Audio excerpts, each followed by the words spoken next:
Hello, hello. What is up, everybody? Good afternoon. Good afternoon on a Wednesday. How's everyone doing? Matt, you are first in the YouTube chat. That is true. Apex today, probably not, because we're doing office hours, and then with whatever time left over, I think we're keeping on with Valheim. And then we've also got, I think Ashi wanted to do some research too. So a few different things on deck, so probably not. The other problem I realized with Apex that just dawned on me is that it is a, I believe the rating on that game is 16 plus Master Dabber. So I don't know if that's acceptable for this kind of a stream environment. What's up, Ninja? Doing good. Thank you. And yes, it is, I guess technically it is evening. Although it is very vague, the crossover between afternoon and evening. Bear Trap. Thanks for the bits. Nice to see you. Appreciate you. Ashi, you have to remind me what you wanted to research today because I cannot remember the topic. Is it just more on the progestin stuff and the menstrual cycle connection, or did you want something different? I can't remember. Or was it nervous system? Ninja, I'm doing pretty good today. I had a pretty relaxed afternoon. Took Jameson to the park. Actually, no, I did not take him to the park because we got coffee. So the GF and I got some coffee, and then I threw the ball around for him a little bit on like a grassy area that's around here, and then came in, had some food, and now I'm locked and loaded here. So it was the progestin, how it thins the endometrium and thickens the mucus. Okay, but wait, didn't you figure out how it thins the endometrium? Wasn't that something that you figured out last time? Because you read that one study, and it had something to do with like the receptors, something like that. The mucus thing we could not figure out for the life of us, though. I don't know. I'm worried about the mucus because I honestly could not figure out a single thing from the studies we looked at yesterday. Honestly. Bear Trap. Cheers, cheers, cheers. By the way, I don't know where you're at with jiu-jitsu lately, but I'm considering coming back soon. I'm thinking once the school year is over, so like mid-June, that's where I'll be. My knees are good. Thanks for asking. My knees are pretty good, but I haven't really tested them jiu-jitsu wise in a long time. So I did like the rehab. Can run. Running is easy, but the whole jiu-jitsu stuff I haven't been testing yet. But I'm thinking of coming back. I don't know. I think it's time. Blue belt for life. Unfortunately, I don't think that's so. The blue belt for life thing, I kind of understand that meme now because that is like the period where. Now I don't know if it's just because of my injuries that coincided with my blue belt that made me sort of fall into the blue belt for life meme, or if it would have happened regardless. But for now, I'm blaming it on the knees. But I'm not done. I'm thinking of coming back and doing some stuff there, but. I know that Milton left to Nashville, so I don't know. I guess maybe I'll go and see what Landistay's like at this point. I'm not sure. I have to think about where I want to go now. But hope you're doing good. I don't know. Are you still? That's you started with him. Oh my gosh, you're brown, and he's a brown belt now. I guess I missed that because when I left, he was still purple. And you're still blue as well? Yeah, the blue belt. It's like the blue belt is like quicksand. It feels like you hit it, like it. The problem is like you've reached an achievement, but at the same time, so it like satisfies the like like a goal orientation thing to achieve that blue belt, but then like the prospect of looking forward at like where like the amount of time and effort needed to go forward to the next goals, it's like it's almost like counter motivating. And so like you kind of like, you're like, all right, it feels right to stop here. I can understand that for sure.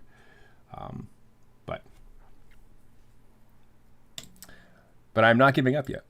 I plan on coming back and at least testing it out. All right, Ashi.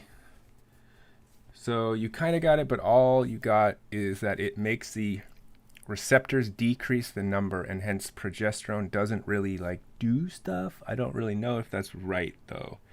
Why don't you send me the link for that article that you were looking at, and I'll look at it again, and I'll double check that. But I honestly don't know about the progestin and the mucus. Did you find one of the? Yeah, for sure. Bear, are you still at Lannister? Because if you are, then I will see you there for sure. Because I am definitely gonna come back and I'm gonna give it a test run. Cheers, by the way, Airbus. Thanks for the hydration.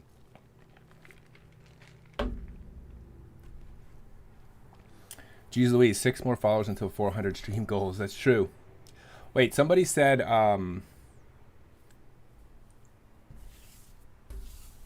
something about wanting to do like a Jameson at the park. Oh, but by the way, Doomkaiser, is Jameson good off leash? Yes, he's actually really good off leash. And he's only 6 months old. He's very shy, so he's very connected to me. Like he doesn't really want to get too far away from me, so that's kind of like just easy. But he's pretty good off leash. I let him off leash as much as I can. Right now, I take him to a park where there's like 2 or 3 other dogs that consistently go at the same time, and we let them off leash, and they play really well together. So it's a good half hour of playtime. So he's good. I think he's chilling right now over here. Just lounging, sleeping.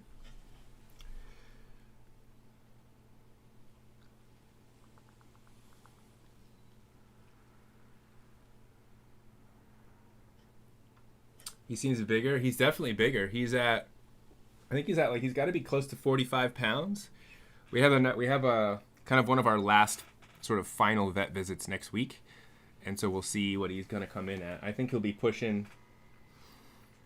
getting close to 50. Be somewhere between 45 and 50 at that point. He's probably going to get up to 60 is the thought.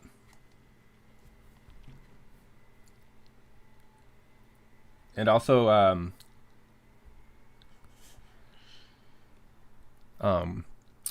also one thing I've learned is that when you let your dogs off leash, you have to be very careful, because people get very annoyed with off leash dogs, even if the dogs aren't really doing anything. There's just sort of like a general like lack of hold on, copy. People have sort of very little patience for that.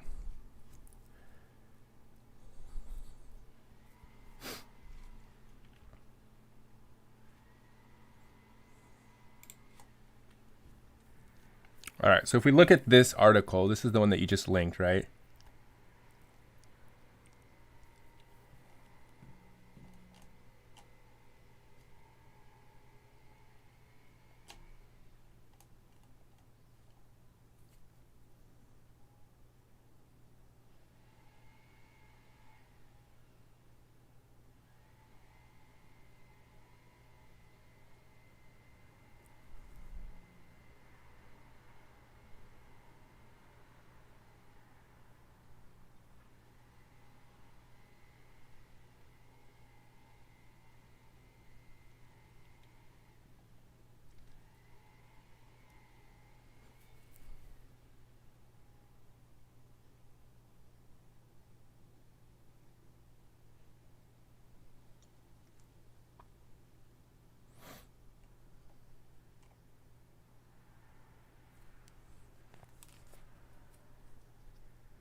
So it looks okay. It looks like this one has This article actually looks pretty good, like in terms of like the amount of information that's on here.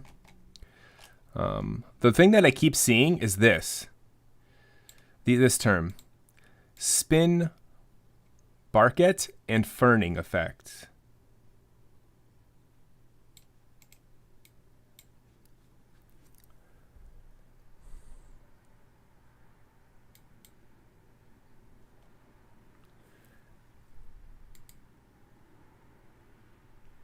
Spin Barket. Spin Bear Kit. The formation of a thread by mucus from the cervix uteri when spread onto a glass slide and drawn out by a cover glass. The time at which it can be drawn to maximum length usually precedes or coincides with the time of ovulation. What the heck? Spin Barket describes how much mucus can be stretched between two fingers or between a microscope slide and cover slip. That's such a weird measurement.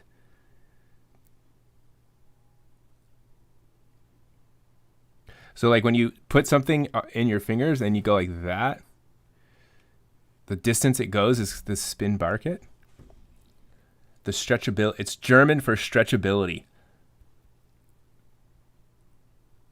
Huh. Never heard that before. So anyway, like I guess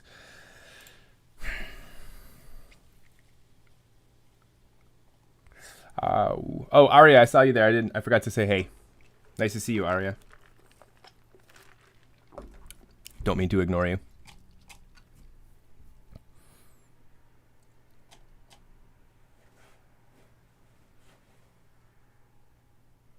Did you already look through these references here, Ashi, these 4 at the bottom of this article?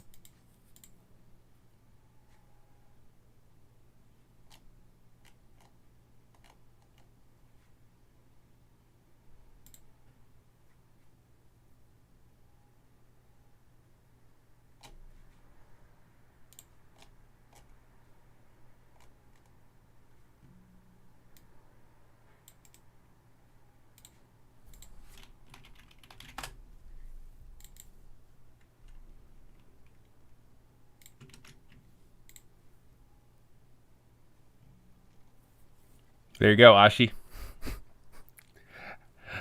There it is. What up, Cybeak? Hello, hello.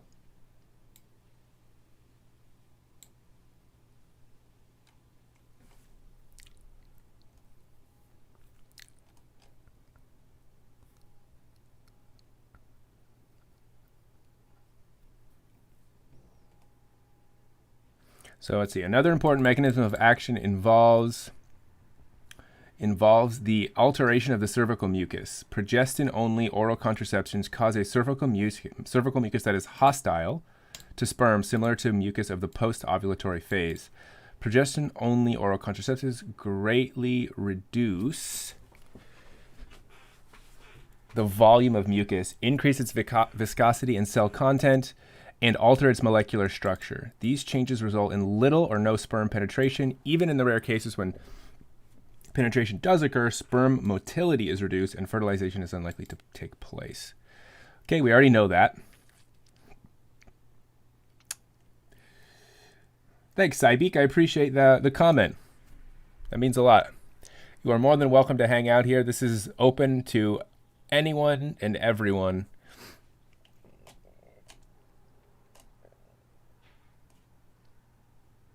So it looks like this one's not going to give us too much background on the deep details, but like, let's see about this one. Oops, sorry. I got to open this in a new tab.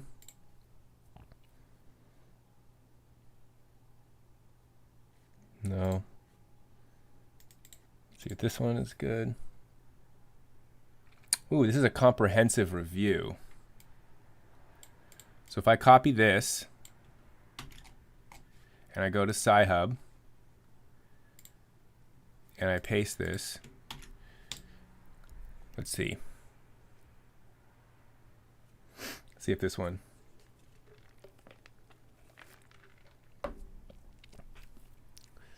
Nope, did not find this one. So some articles you can't find on Sci-Hub.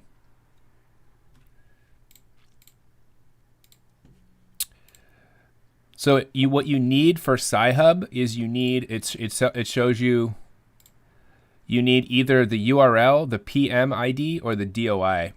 I use the DOI for this one, but I don't know. If you go to the full text article, if you go to Elsevier, accept that every time, and then you find, here's the DOI right here. Let's see if try this one. Okay, yeah, it looks like the DOI is much better. So this is actually an old article. This is from 1994. So we're talking like, 25 years old, almost 30 years old. Jeez. Let's see if this talks about mechanism at all.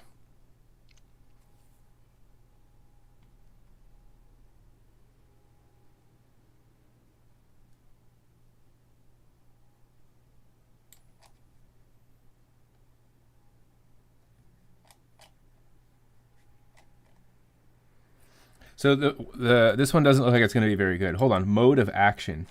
Oh, wait. It doesn't go on.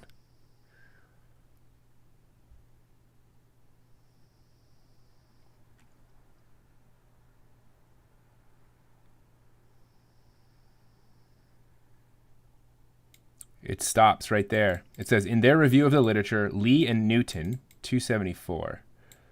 Lee and Newton describe 5 modes of action of these progressions as follows.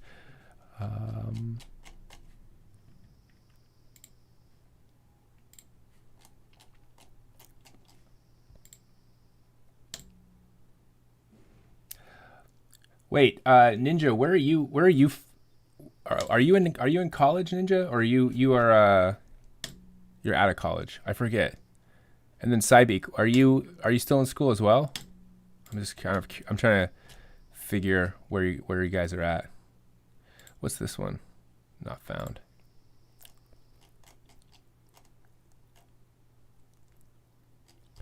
I don't know, Ashi, if we're gonna be able to figure this out. You're in 9th grade, but you live in Canada. Oh, Ninja, you're in Chow's. So you're basically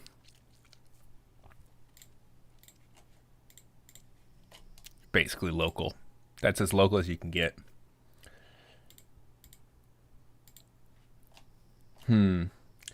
Modes of contraception. I don't know. I'm starting to struggle here. Wait, what about this?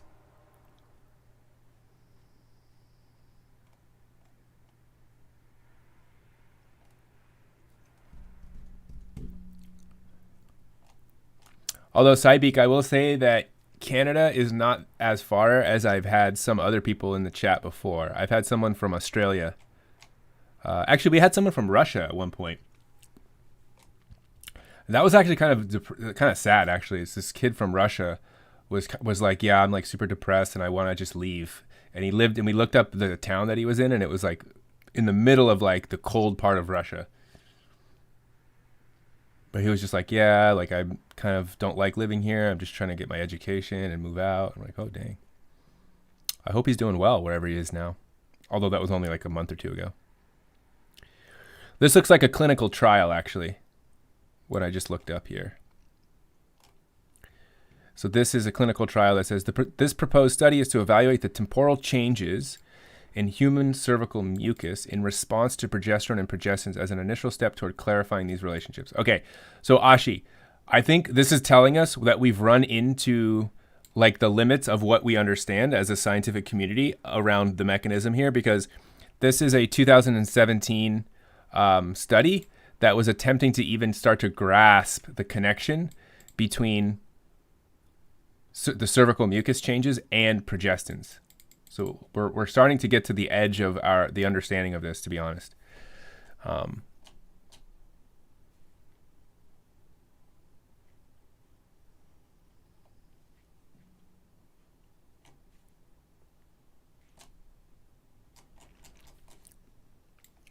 Okay, well, actually, you know what we could do? You know what's one thing to do is what we can do is say, okay, if we know that progesterone is what causes the thickening of the mucus. And then therefore we know that progestin is sort of, I believe, a progesterone mimic, right? What we can do is if we can look up progesterone. Progestin is an artificial form of progesterone. So essentially, whatever progestin does, we can assume that it's sort of mimicking the natural effects of progesterone. So maybe we can look up progesterone and mucus.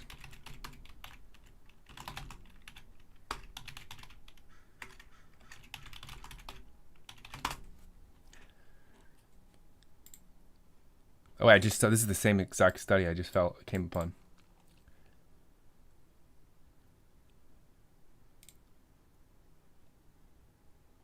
The effects of reproductive hormones on the physical properties. So this is not right. We actually looked at this study before. Yeah, this looks familiar. So this one looks familiar, but I wonder if we can look at their references and find anything useful here. Actually, hold on, let's go back up here. So if we look at the introduction, there was something that we had stumbled upon that we found a study that we liked, but we couldn't access.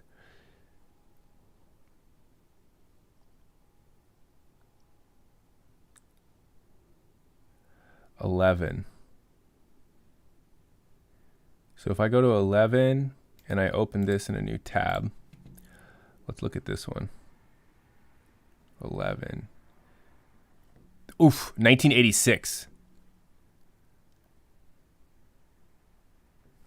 Wait, that doesn't seem right.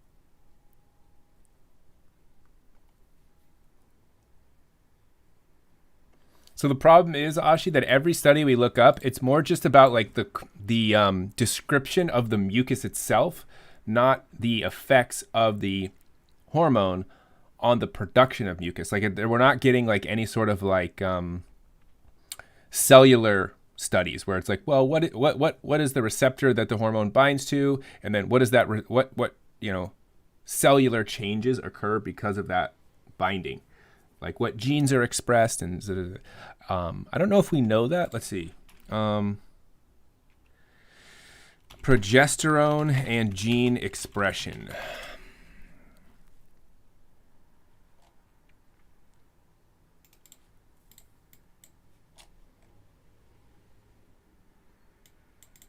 In the mouse, lacrimal gland. What the heck is a lacrimal gland?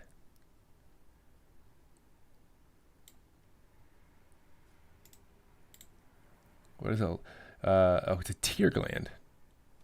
Wait, why are they studying how these affect lacrimal glands?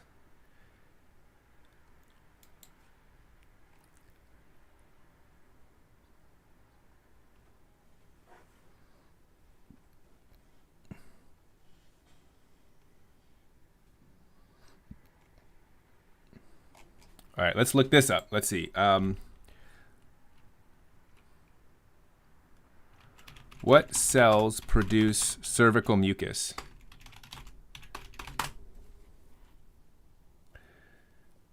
Let's just look up some of this real quick. Hold on a second. Cervical mucus is a glycoprotein gel produced by cervical glands. Okay. So what if we look up progesterone, progesterone effects on cervical glands. Oops. Cervical glands.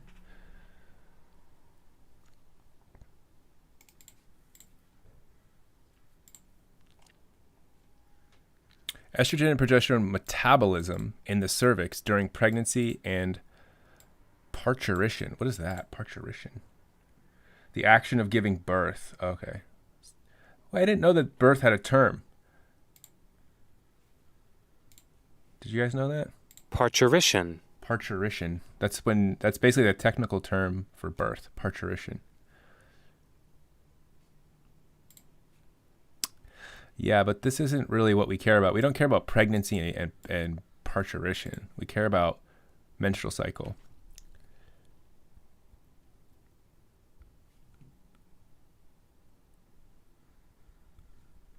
So that's not useful.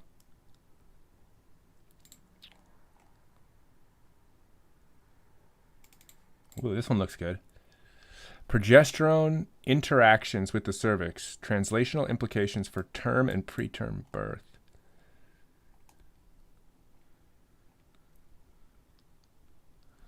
Okay, let's read this real quickly. Yellen and Kokers have aptly referred to the cervix as the gatekeeper for pregnancy. This does not minimize the role of uterine and placental biology, maternal-fetal interactions, and the integrity of the fetal membranes, nor does it abnegate. Does that just mean like negate, basically? Renounce or reject. Yeah, okay.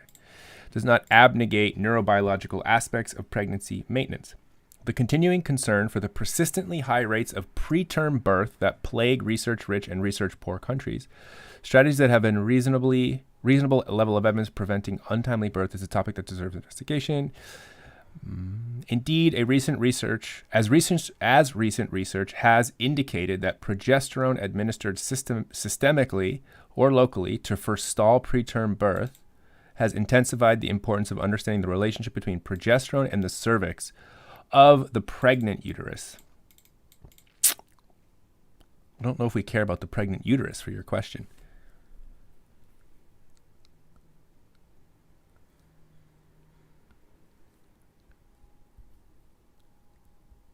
Let's see, what if we control F mucus here?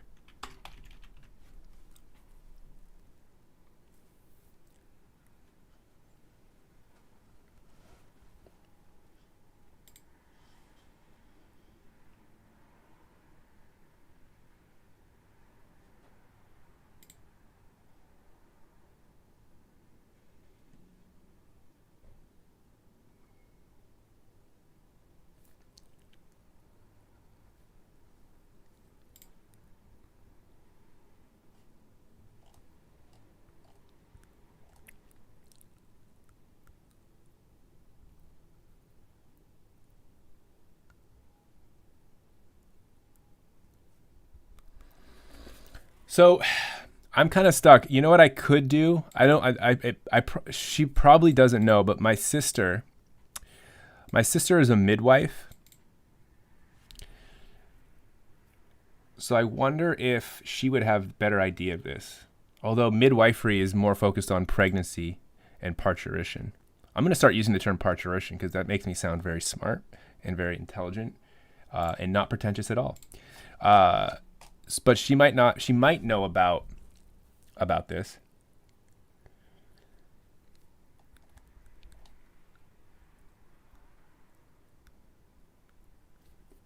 I'll text her.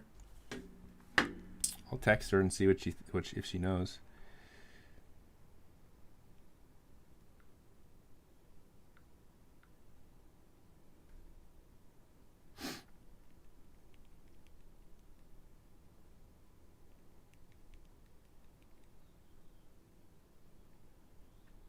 Sounds like a real life doctor.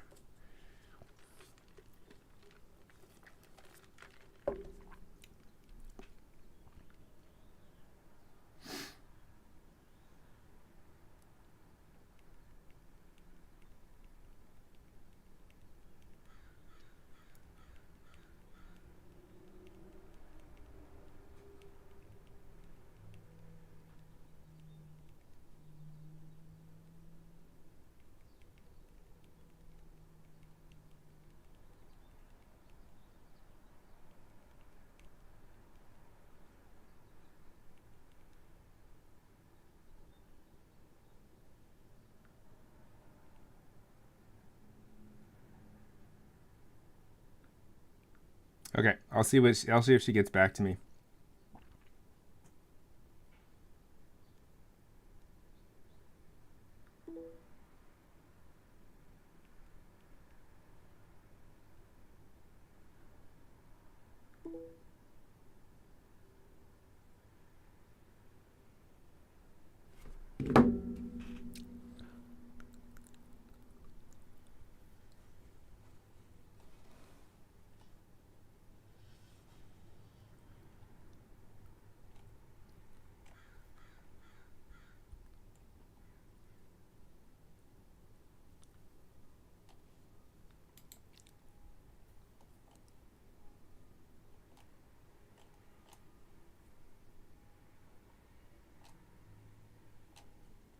Let's just look at the Wikipedia page real quick.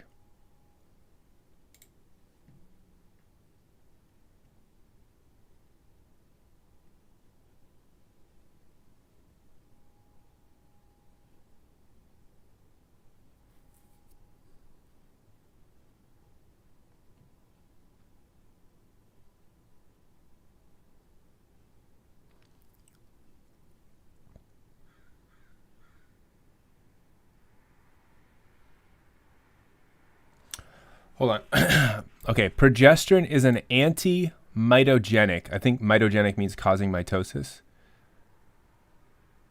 Okay.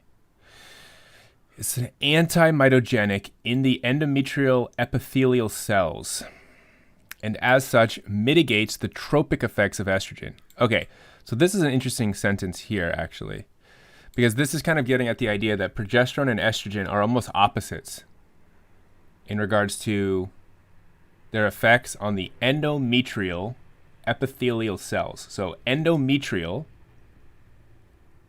Oh, wait, hold on. This is not right. They don't care about this because endometrial is the endometrium, which is the uterine lining.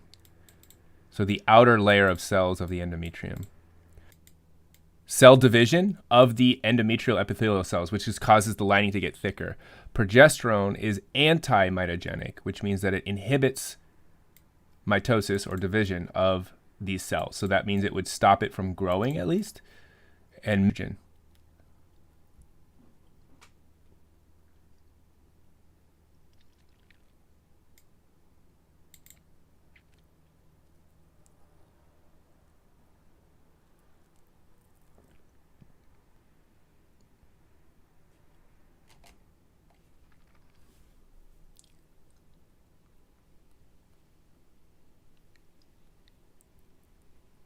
yeah, I guess.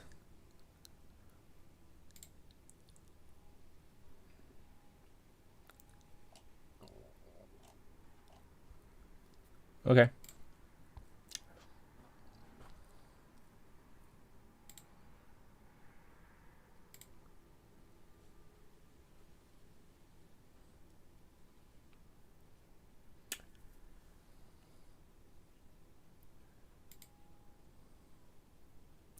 Oh, sorry, Master Dabber. Probably not Apex today.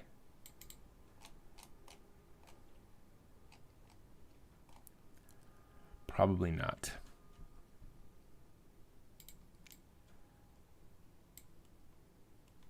Bye, Ninja. Take it easy. Thanks for stopping in.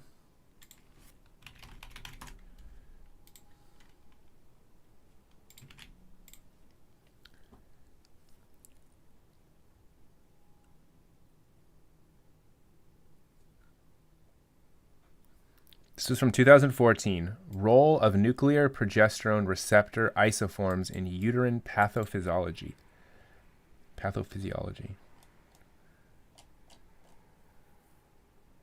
The human progesterone receptor. Oh, gosh. Okay, effects of progesterone on target cells are mediated by cellular PRs. What is a PR? Progesterone receptors, okay. Whose function is altered by progesterone binding, okay. To date, two groups of PRs have been identified. The nuclear PRs that function as a ligand-activated transcription factors and mediate genomic actions, i.e. affect gene expression, okay. And a family of PRs that reside at the cell surface and are structurally similar to G protein-coupled receptors and single transmembrane receptors and appear to mediate direct non-genomic actions of progesterone. Actions of progesterone in the female reproductive systems are thought to be primarily mediated by nuclear PRs. The physiological relevance of the membrane PRs is unclear since their capacity to bind progesterone is relatively low compared with nuclear PRs. And some studies suggest that they are not activated by progesterone. In light of this controversy, the following discussion focuses on the role of nuclear PRs in uterine pathophysiology. So pathophysiology is when you have an issue, right? So this is going to be like more like when something is going wrong, a pathology. But maybe in their background information here, we might stumble upon something useful. The human nuclear PRs are encoded. We don't care about how these are encoded for. Okay. PR, it just stands for progesterone receptor.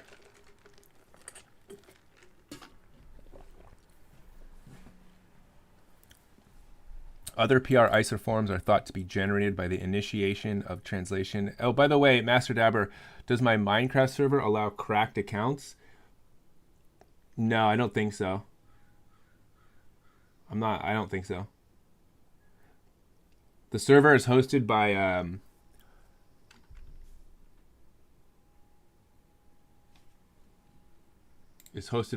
by a third party.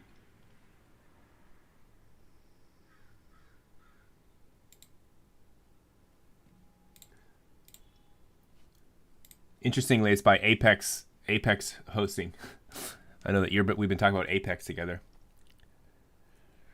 No, I don't think so. I don't think there's any settings for that.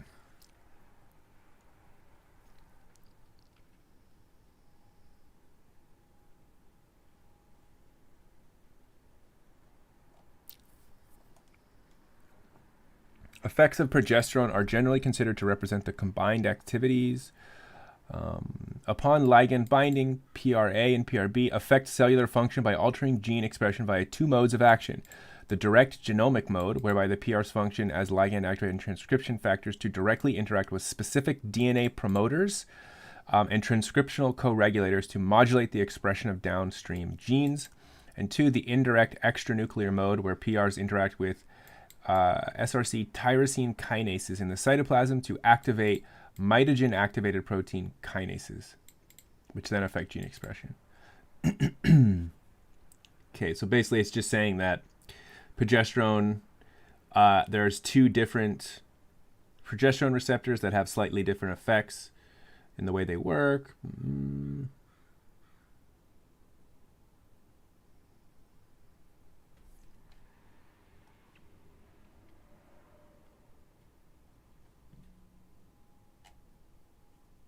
So I guess the one thing that this is probably going to tell us is that progesterone's mechanism of action is something, it's going to be changing some sort of gene expression in the cells of the cervix, probably, that causes it to turn on or off maybe some genes that produce different compounds that change the thickness of the mucus, right? That change like the consistency of it, or the composition of it.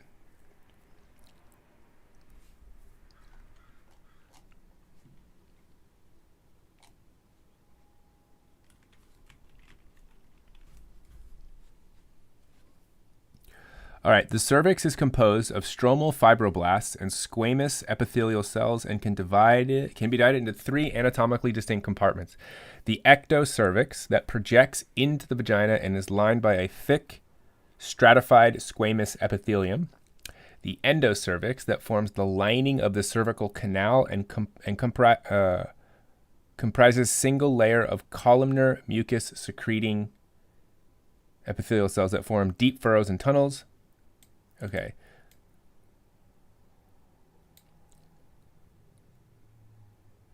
So basically the the second compartment here is what is going to be producing the mucus. Hello, what up, Nathan?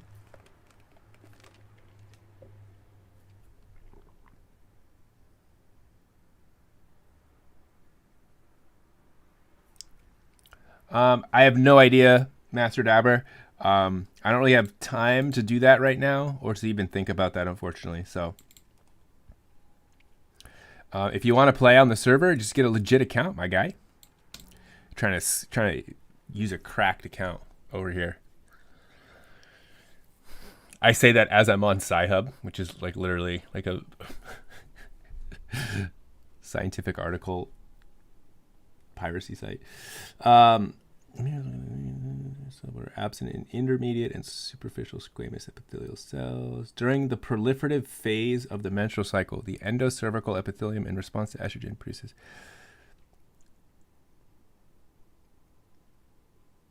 All right, here we go. This actually looks pretty good.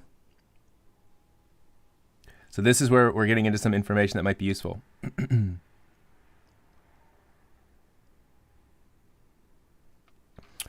In contrast, okay, during the secretory phase of the menstrual cycle, progesterone promotes the production of a highly viscous cervical mucus. Okay. Which forms a plug that restricts the passage of sperm and microorganisms from the vagina. We already know this, so the question is how. Estrogen, okay, softens the cervical stroma by affecting collagen synthesis and breaking down and promoting water imbibition. In contrast, progesterone, especially during pregnancy, promotes cervical closure by increasing collagen production and rigidity. These effects are mediated by PRs that, in response to progesterone, modulate the expression of genes whose products promote collagen synthesis and inhibits its breakdown. That is the answer to our question, Ashi, right here. I believe we just figured it out. And there's some articles here that we could look at if we care to look in this more.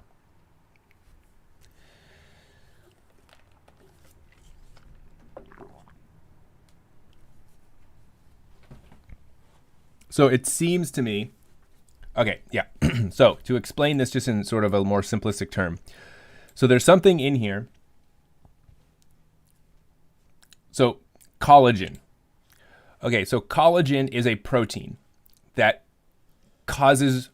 is structural protein. If you look up collagen, it's found in like hair, nails, teeth, I believe, bones. It's an abundant protein found in bones, muscles, skins, tendons. It's the substance that holds the body together. Collagen forms a scaffold to provide strength and structure. Okay? So if progesterone binds to the progesterone receptor, and then that leads to a modulation or a regulation of the expression of genes whose products promote collagen synthesis. So basically, progesterone increases the cells of the cervix to produce collagen. Collagen would thicken the mucus by definition, because collagen holds the body together or holds things together. It's a scaffold that provides strength and structure. So if you were to add collagen into a watery, mucousy mixture, it would thicken it, right? And so essentially what's happening in the cells of the endocervix, which is this area of the cervix, this particular part of the cervix, progesterone binds, or progestin, if you're taking birth control, binds to some of these probably epithelial cells. Yeah, epithelial cells. So the surface cells of this part of the cervix. It binds to the receptor, which then triggers the expression of genes that produce collagen, which causes the mucus to get thicker. So it's a collagen thing. On top of that, it seems like progesterone also antagonizes or blocks or inhibits estrogen-induced collagenase expression. So collagenase, remember anything that ends in ASE is an enzyme, so this breaks down collagen. So not only does it trigger the production of collagen, it also blocks estrogen's effect on producing collagenase. So estrogen causes the cells to produce the enzyme that breaks collagen down, and progesterone blocks that. And on top of that, it inhibits hyaluronate synthesis. A decrease in hyaluronate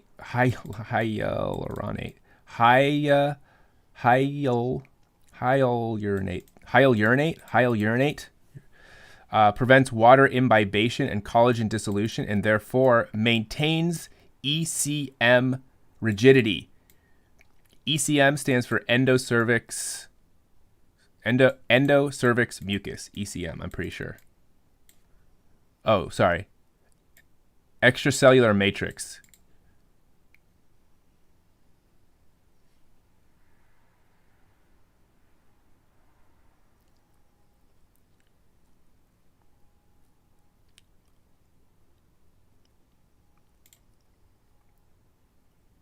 That's their answer. So that's the answer to your question.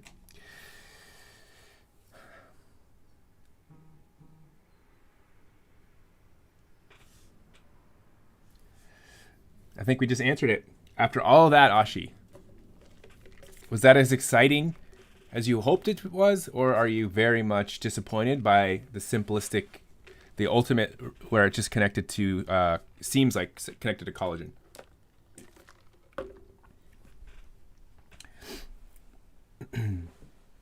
Wait, Master Dabber, you said you've saved over $1,000 in your savings yourself, but you can't ever use it on gaming?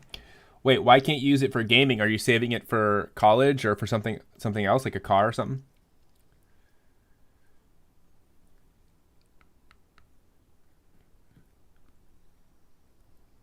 Nathan, not related. What are we doing in class tomorrow?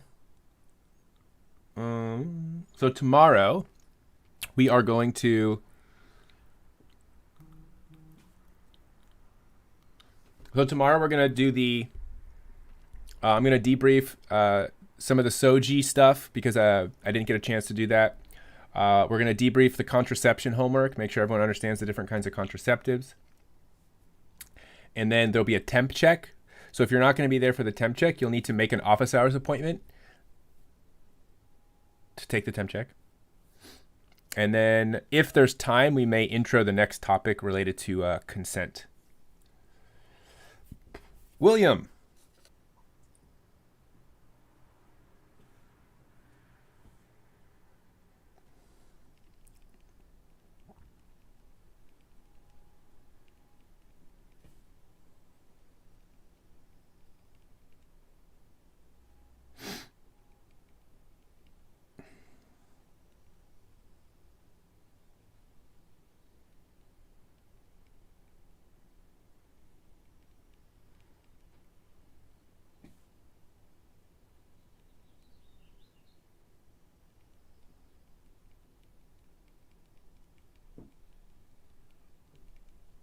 Sorry, I was just trying to get back to my sister real quick. Let's see. Besides Montreal and Kyoto Protocol.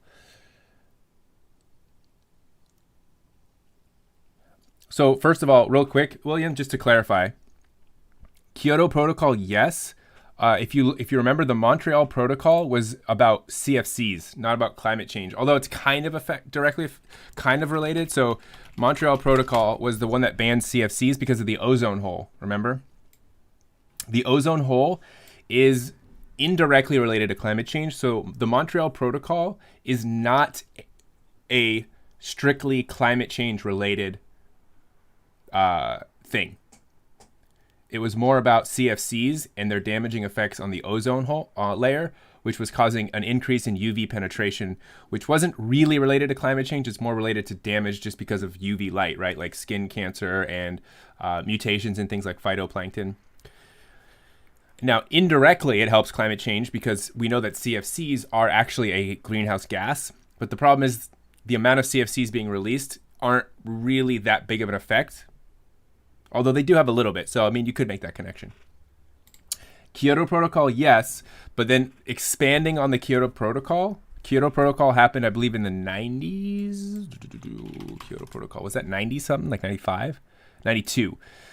So Kyoto Protocol was in 1992. But what's built on that is the Paris Climate Agreement. So you do need to know Paris Climate Agreement as well.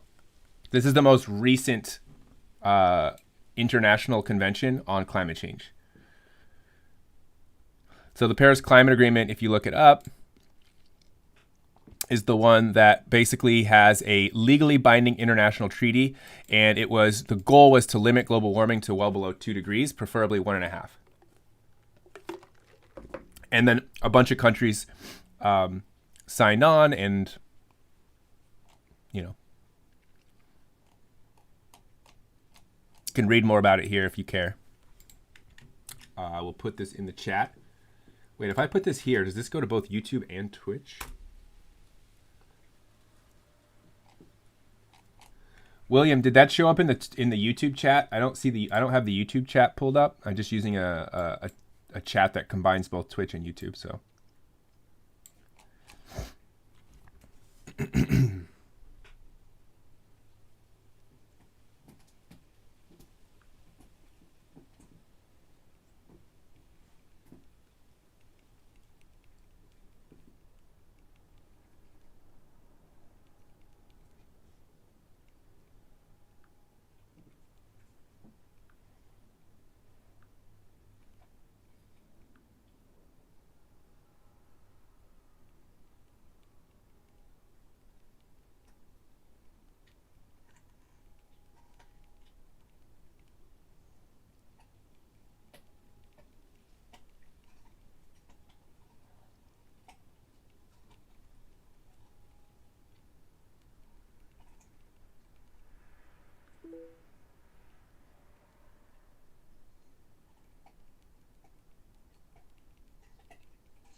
It did? Okay, cool.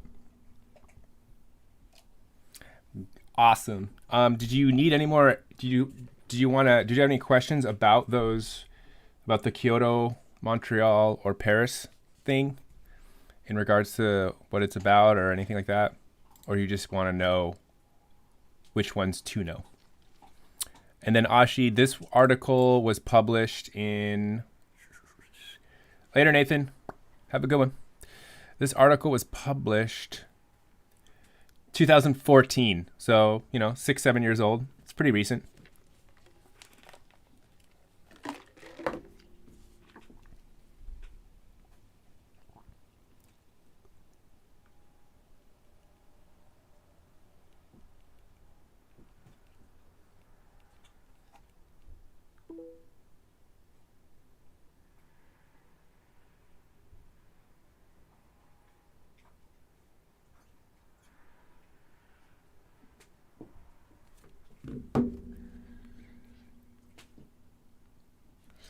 Do you want me to link you this article, Ashi?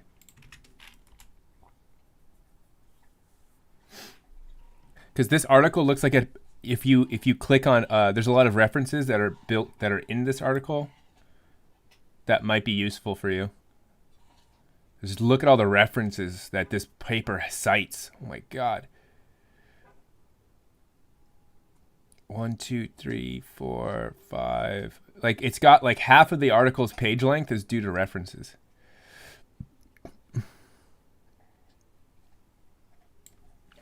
So my sister just texted me back, and she mentioned something called... She said she looked back in her old gynecology notes, and she said it's something about leucorrhea potentially, but she wasn't 100% sure. I just want to look up that term real quick. Leukeria. Leukeria is a mild, odorless discharge from the vagina that is clear or milky in color.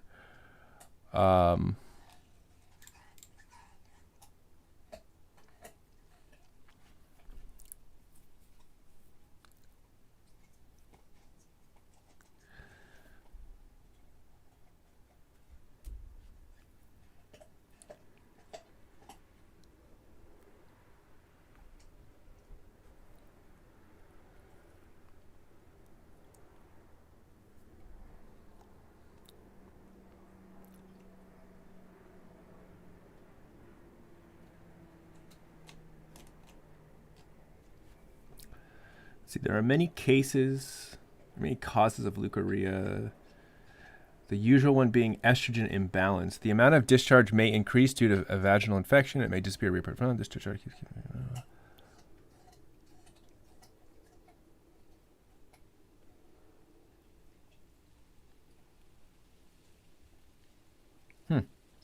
Yeah, I don't know what this is.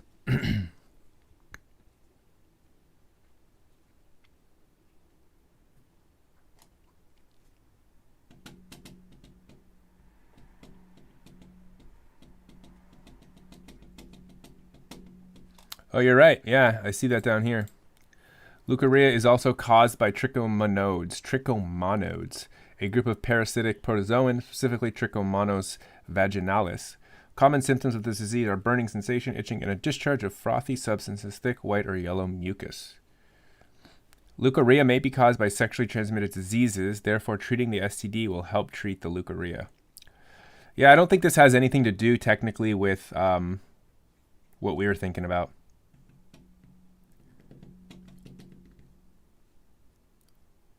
It's also been referred to as the whites.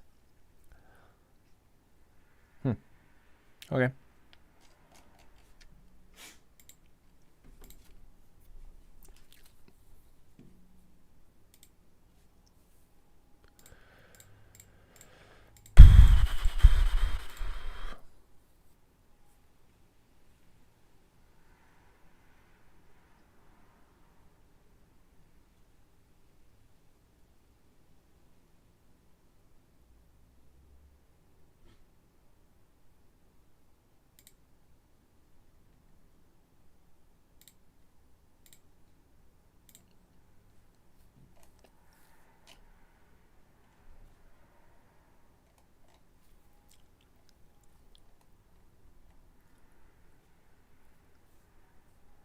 So it looks. So I would say all of the references that you want to look at if you really care about the progesterone. I will. I'll let her know.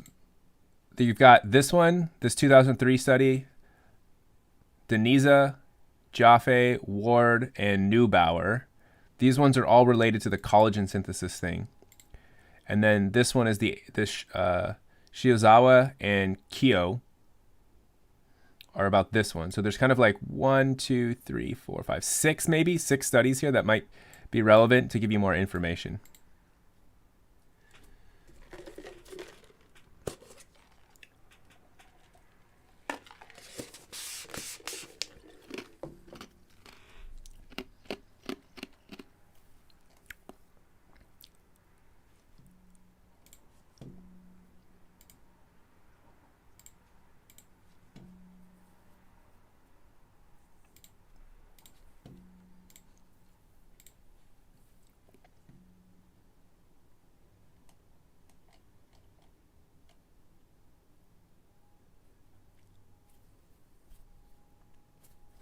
Hello, what's up, Catherine? Will the temp check tomorrow cover contraception? Yes. So the plan, just to clarify, tomorrow is we're going to have a relatively longer debrief at the beginning of class before we do the temp check. So I'll be going over all of the Soji stuff. Well, not going over it, but I will be like allowing a lot of any questions about Soji stuff, and then also I'll go over the different types of contraception before we take the temp check. So the temp check tomorrow will probably be later in the period. It won't be first thing. So you'll have a chance to ask questions, and I'll cover anything that people want to know, and maybe touch briefly on the different types of contraception. Go over the table.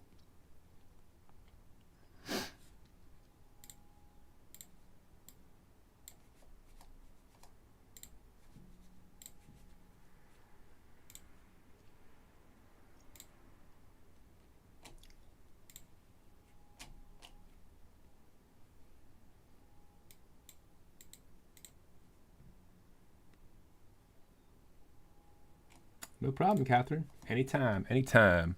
Nice to see you. Thanks for stopping in. Let me know if you have any other questions. All right. Are we good on this now?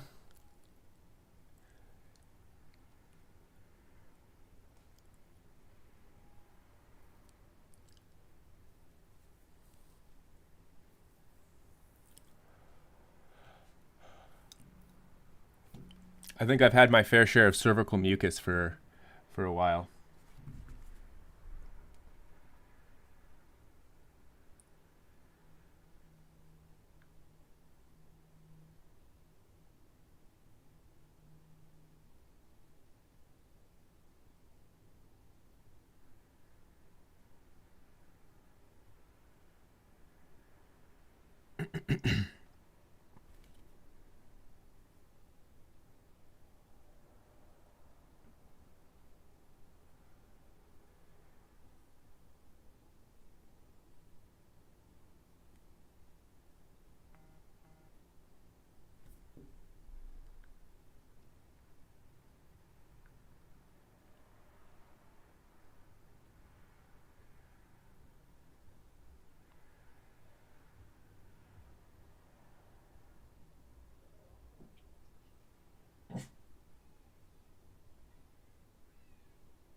So, by the way, Ashi, my sister just sent me a couple pictures of her textbook, and it looks like we got it right.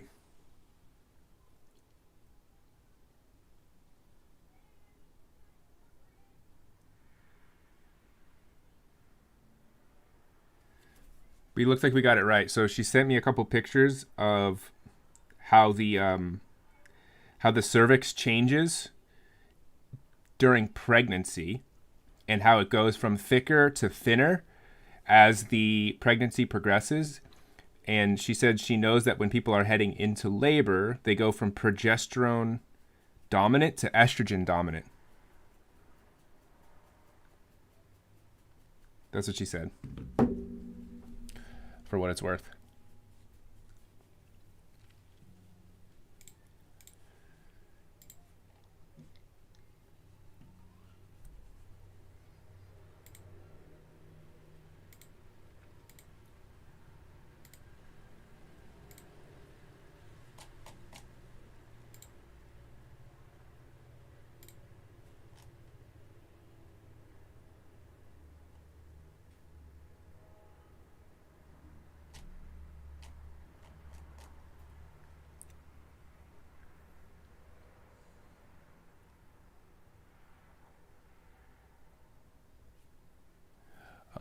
So if you're trying to get the article, easiest way to do this, the way I would do it if I'm trying to actually find the article. So let's say I want to find this Denise article. I would just highlight I would just highlight this and just search Google for it. And then, oh, there it is. Boom. Got it. Oh, hey, I can't access the whole thing. Okay. Copy this. Go back to here. I'll duplicate this. Oopsie. I don't want to pin that. Unpin. Duplicate this. Go back to Sci-Hub. Paste. Open. And voila. There is your article.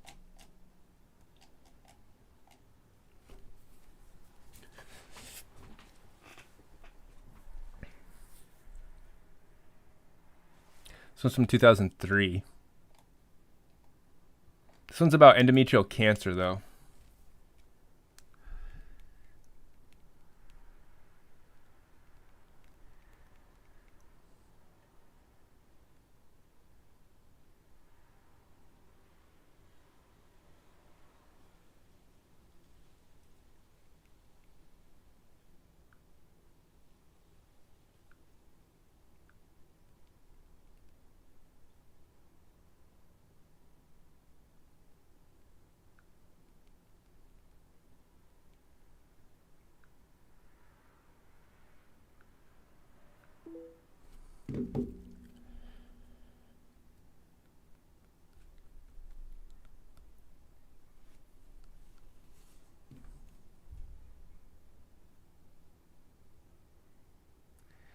And apparently there's something else that happens. She said that progesterone also or may encourage decorin production, which also immobilizes the collagen fibers so they don't move around as much, which also thickens the mucus. So it seems like there's a lot of it's a lot to do with collagen in the mucus, and then that collagen production stems from an expression of genes which is changed by the presence of progesterone and progestin. So I think that's pretty straightforward now. Or not straightforward, but we got to the bottom of it, I think. So I think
Carrot soups, mushrooms and carrots.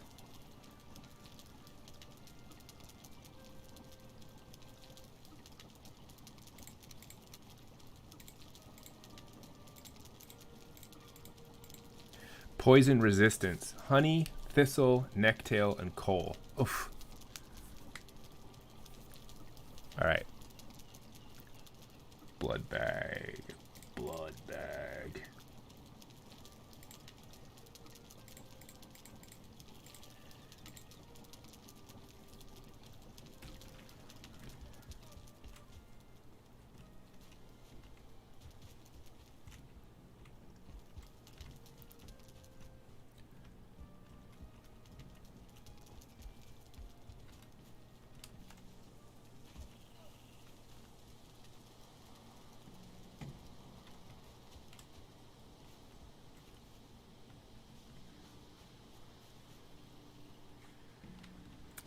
Pete did a nice job on this, actually.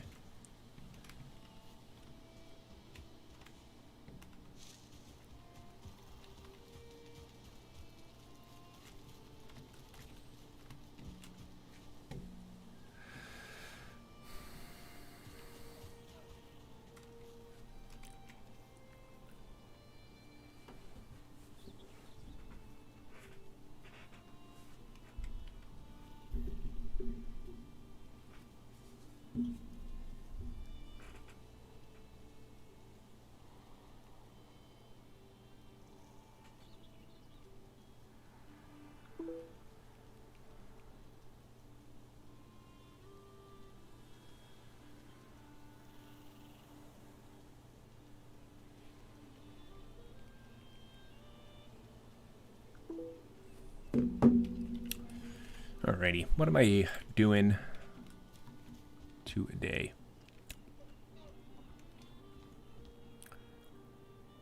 I think what I want to do is sort of start upgrading my stuff here.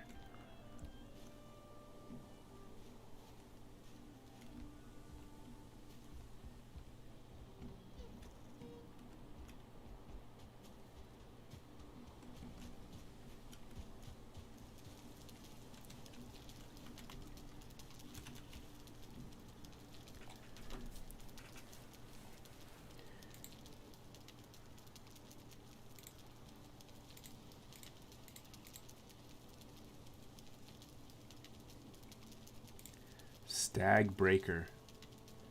A weapon worthy of the gods.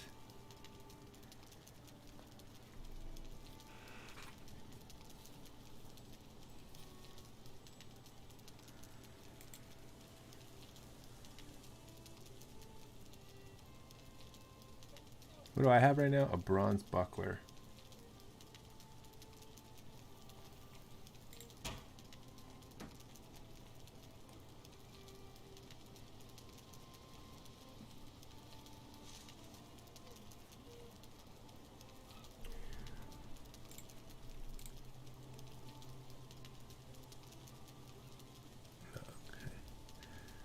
I think what it should do is I should really just start upgrading or actually making like good food and poison resists so that we can, when we go exploring, we don't run into a issue. All right, we got our beehives here doing all right.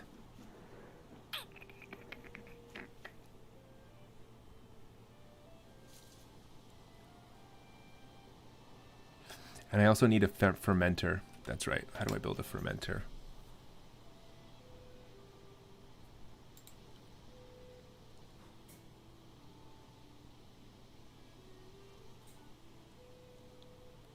Bronze, resin, and fine wood. Easy. Bronze, resin, and fine wood.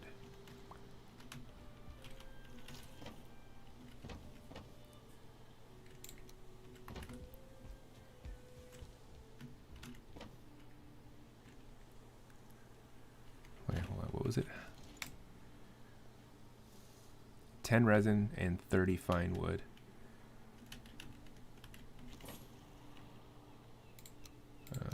Resin.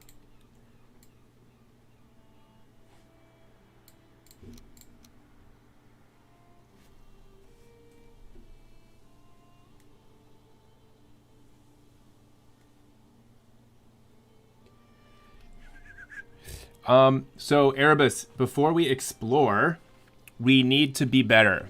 We need to get we need to like organize ourselves and make some stuff. So what we need is, first of all, better food. I need to start using the cauldron to prepare like stews and stuff to give us better bonuses, and make some poison resists so that we don't die from the poison that those things inflict on us, because I think we'll just get wiped really quickly. So what I'm going to do is I'm trying to make a fermenter right now to get things started. I don't know if we can upgrade our gear. I think troll armor, troll leather, and bronze weapons are our best we have right now until we get iron and until we find other sources of leather potentially. I don't know if there's other leather in the swamp, but I think we're kind of maxed out.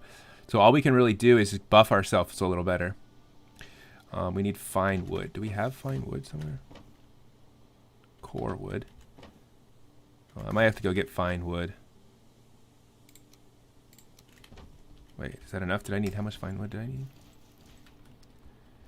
Or yeah, we can't. That's true. That's fair. That's fair. We can level up the gear we have. We should do that, actually. We should upgrade our stuff. Build a fermenter over here somewhere. Fermenter. I need...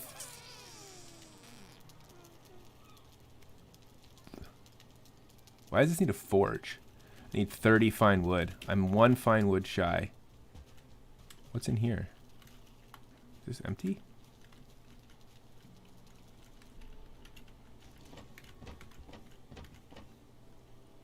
A lot of core wood.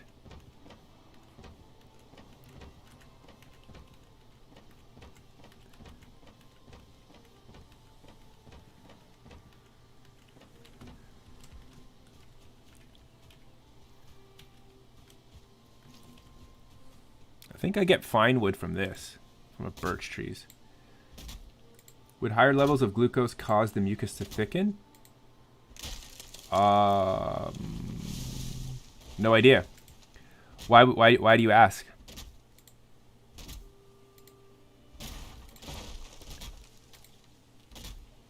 Well, I mean, when you say higher levels of glucose, do you mean in your diet, or like if you just mixed like glucose into the mucus? Because if you just mixed glucose into the mucus, yes, it'll thicken because you're adding a solute. So if you add enough of it, it'll thicken.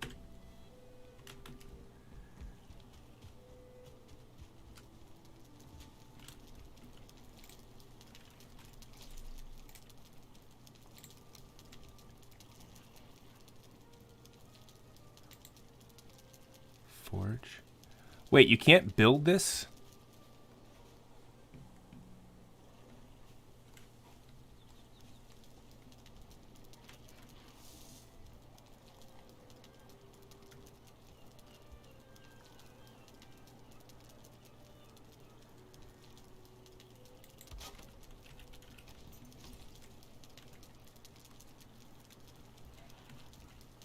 Fermenter.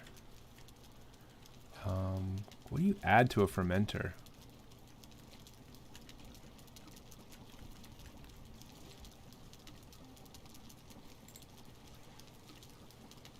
Needs.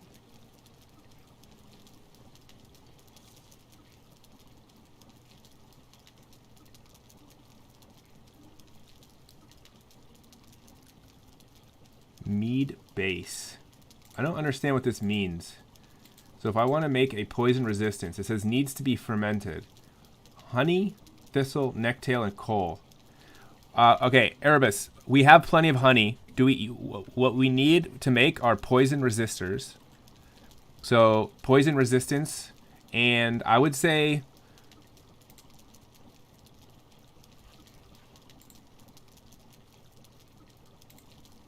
I don't know what this doesn't give us anything. 60 health, 40 stamina, 30, 40. I mean, any of these foods probably. 20, 60. But this sausages are pretty good. But entrails. Did my sister say collagen and stuff is the only way? I'm going to grab some honey and put it in the fermenter. I think that makes mead.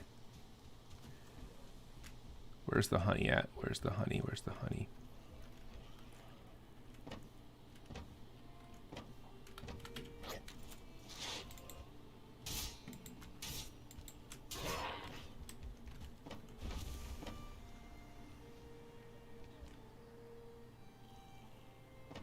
There's plenty of mushrooms and thistles in here. And where the heck did everyone put the honey? Mob drops?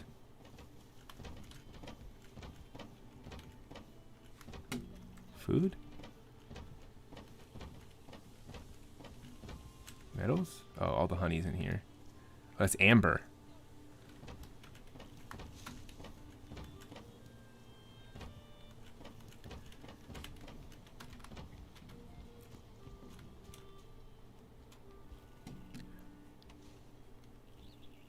Oh, where are you storing the honey? In the food section?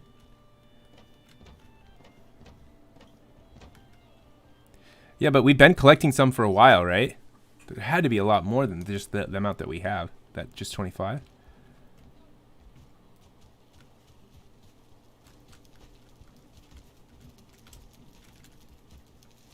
Don't have any processable items. Okay, so I guess, so when it says needs to be fermented, I guess you take all of the ingredients, put it in the cauldron, and then put it in the fermenter?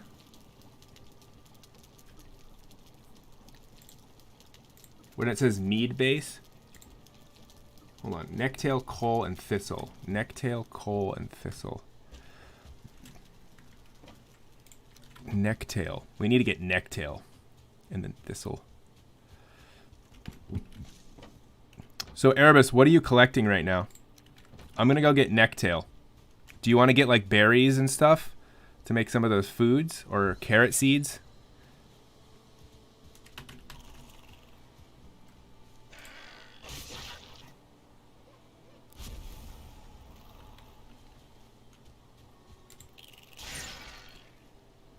Okay, yeah, that's perfect actually. So wait, go ahead, yeah, get berries. And then the other thing that we also could use anytime you stumble across it is just meat. Because we can make sausages, which looked pretty good. So meat, and if you can work on meat and berries, I'll work on meat and necktail.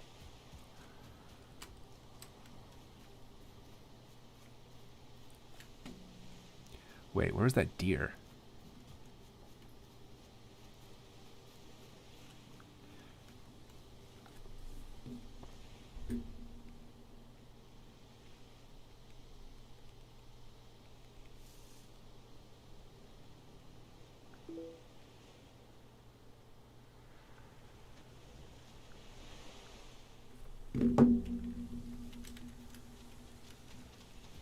So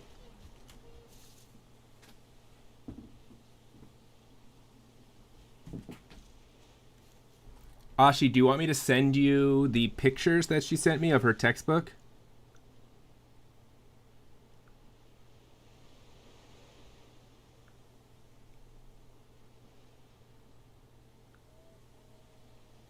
I don't know how to do this. Hold on a second.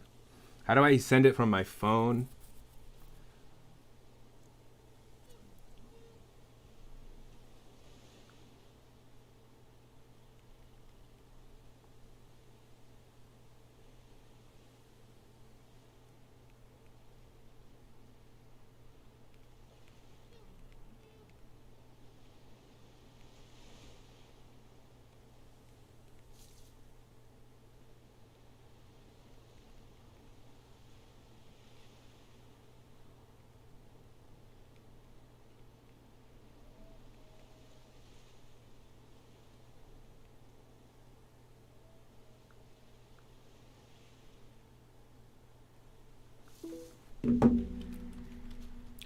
Okay.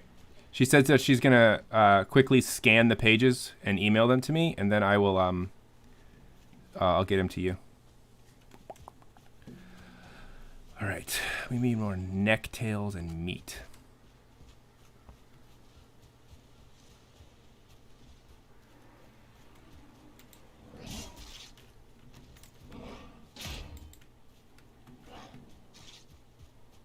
course, I didn't eat what I needed.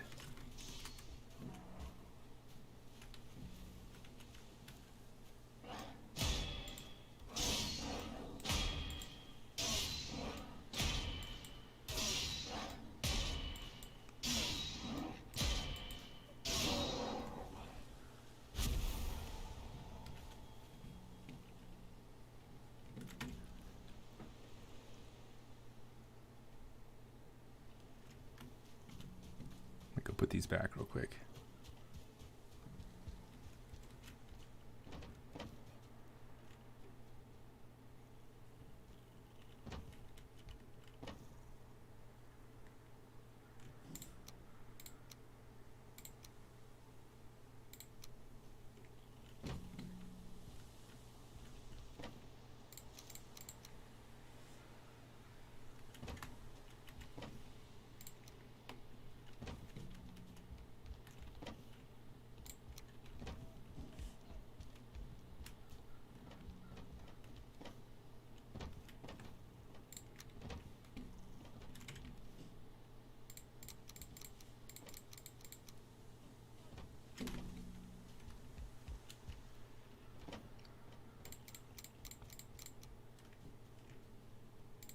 Put those here for now.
Shoot.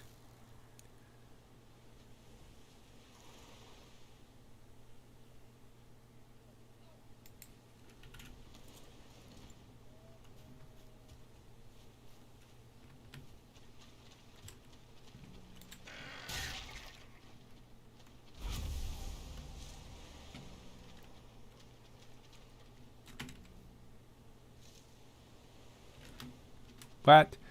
I've killed like these they don't always drop necktails apparently.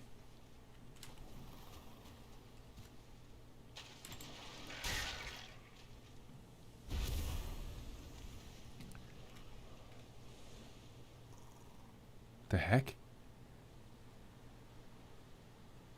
Wait. What is that?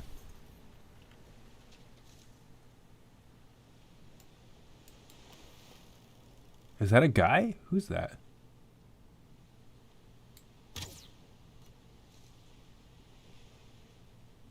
What the heck?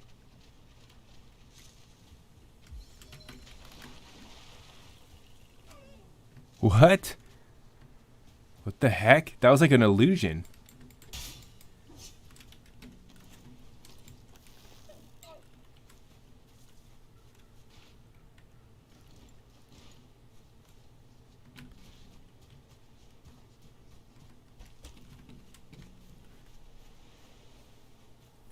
Wait, Erebus, have you ever seen like a weird shadowy figure in the distance?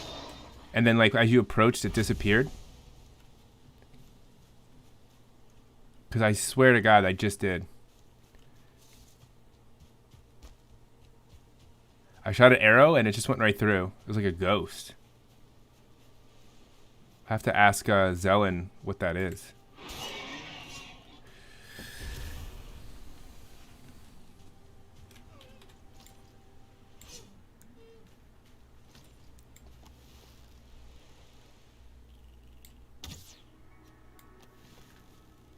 Alright, just so you know, it seems like it can happen. Is that a hit? Did I kill that? It's a snipe. Oh, you saw it? Yeah, it was weird, right? Like, I shot at it and it didn't... I don't think I missed. It just went right through.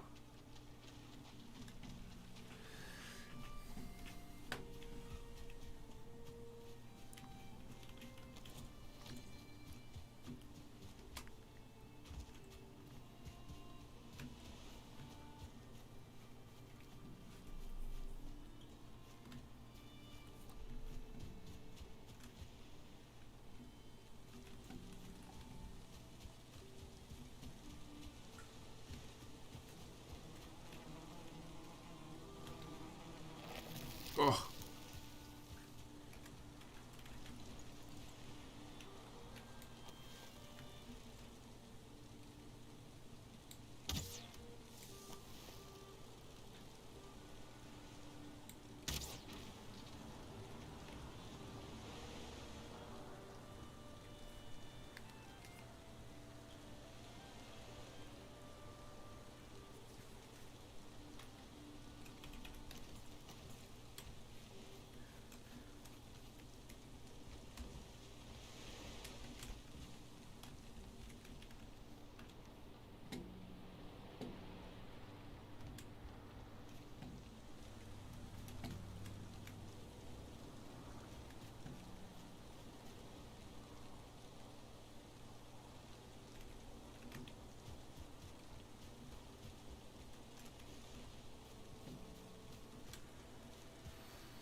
Seems like it's like a 50-50 drop rate for these necktails. Ooh, found some raspberries.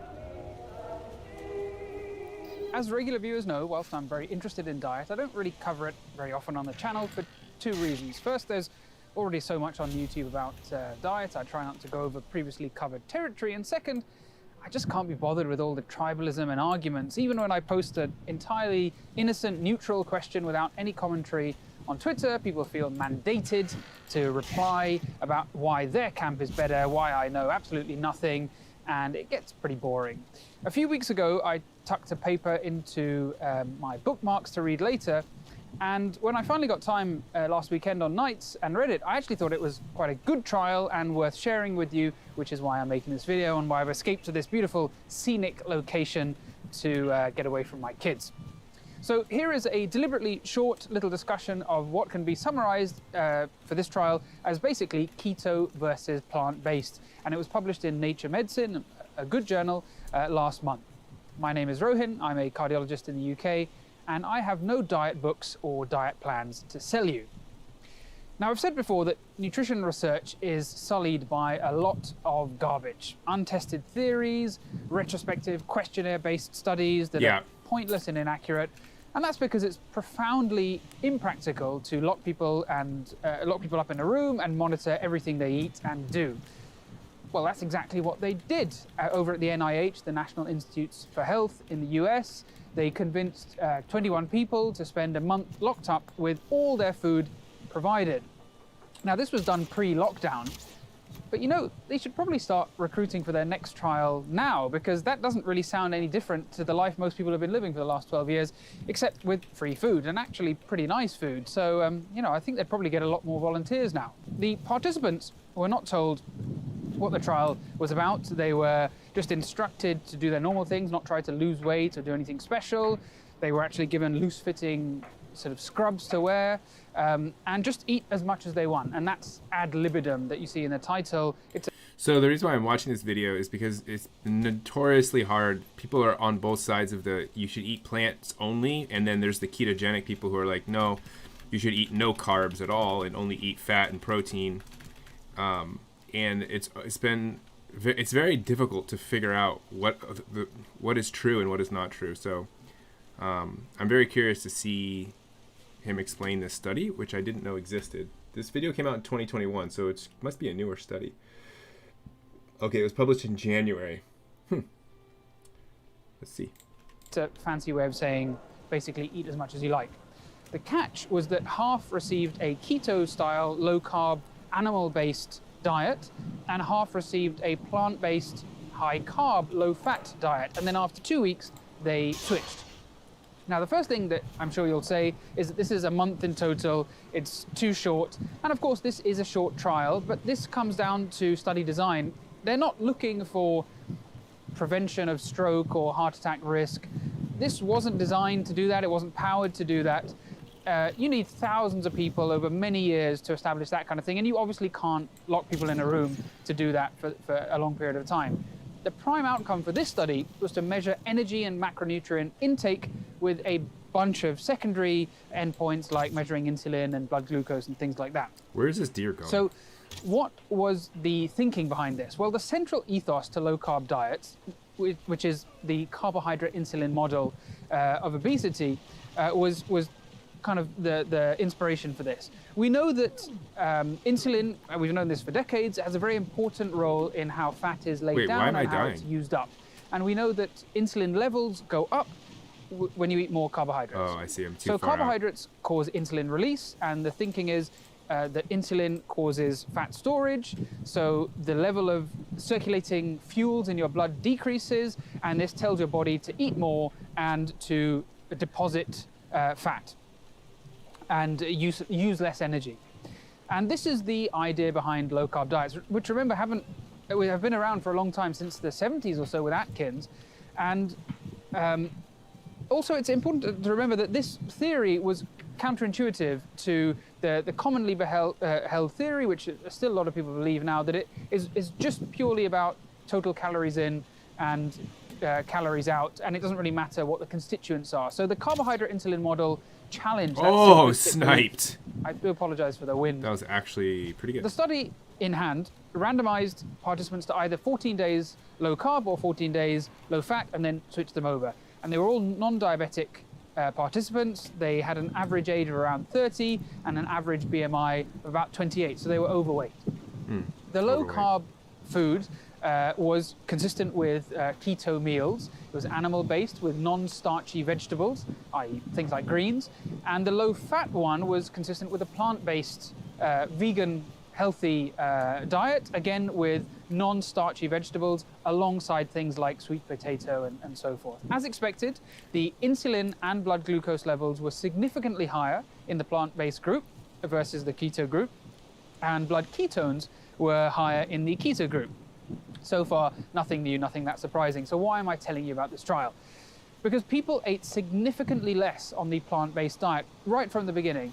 And even with the documented high insulin levels, which we would think would tell them to eat more, that's the belief, they ended up eating less.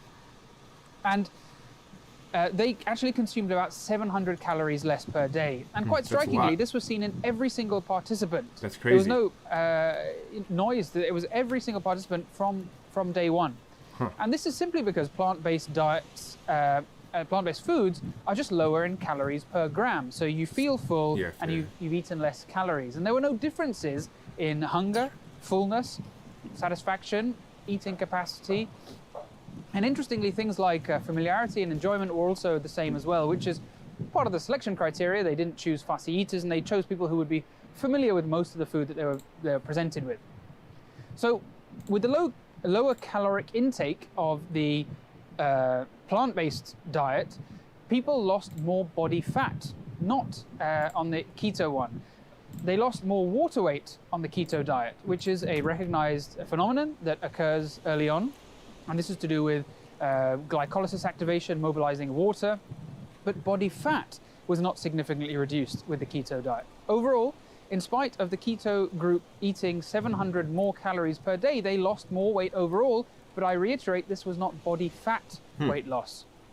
So should we chuck out the carbohydrate insulin model like a water weight tub of E number enriched margarine? Well, a lot of people think we should. And is the effects on insulin and glucose in the keto diet and the lower levels of particular interest and importance to metabolic health and diabetics? Probably yes. Is a healthy plant-based diet a good starting place for good weight loss? I think it probably is.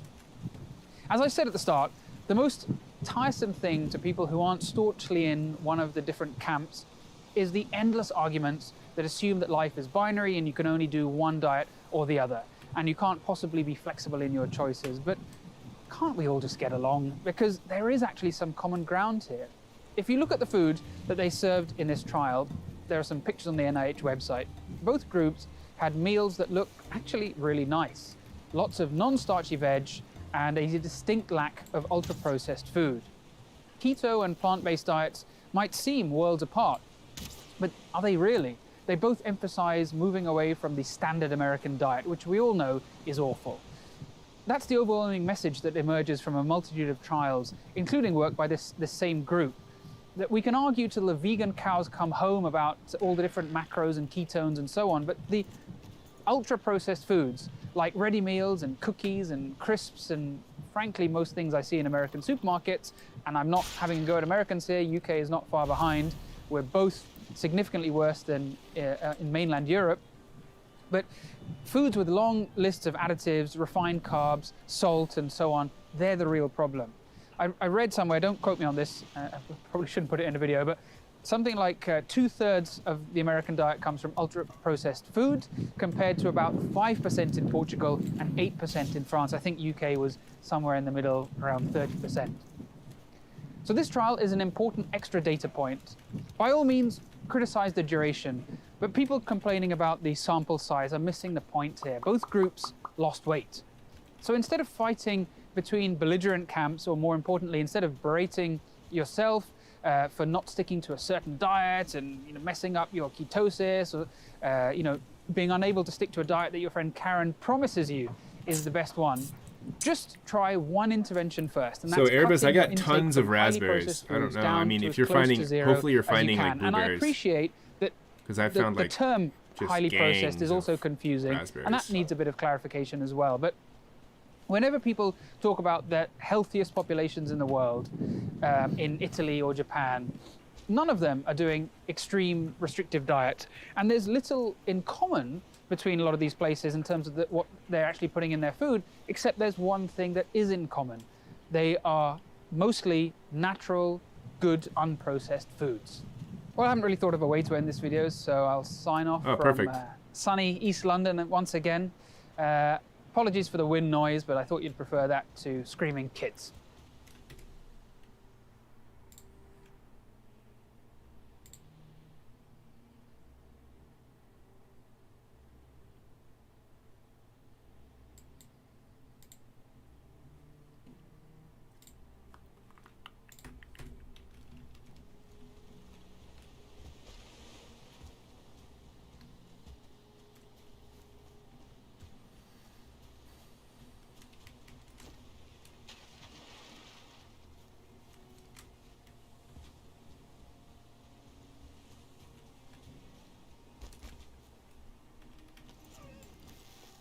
How did it see me? Ooh, so close.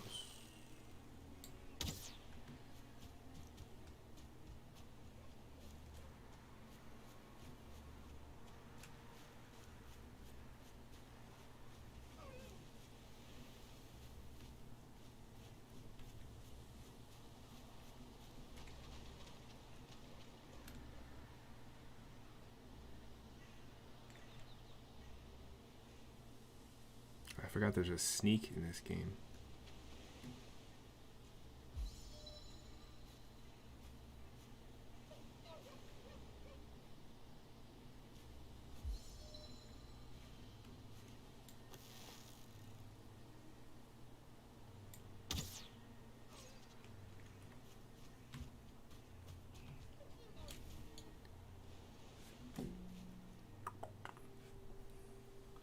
Ashi, yeah, of course. You can ask questions anytime. This is office hours technically, so even though there's not that many questions, you're free to ask. Oh, I thought you would have got the I didn't realize, my guy. Sorry. I thought you were, because usually when I start, you jump in right away.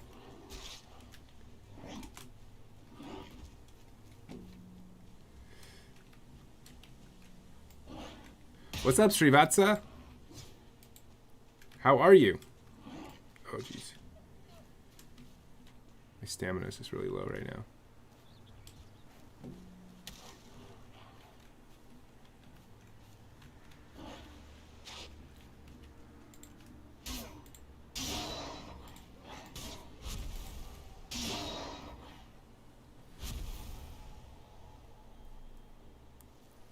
So you're gonna have to remind me, Shri, how long ago did you have me? You have to understand, I'm not, my memory of names, not so good. Back in 9th grade, okay, so a few years ago. Okay, I was gonna say, the name looked familiar, but I couldn't place it. I guarantee you, though, if I saw you, I would remember you. Nice, what are you up to right now? About to graduate. By the way, congrats on that. Good stuff. So you had me back in 9th grade. So that would have been what, 2017?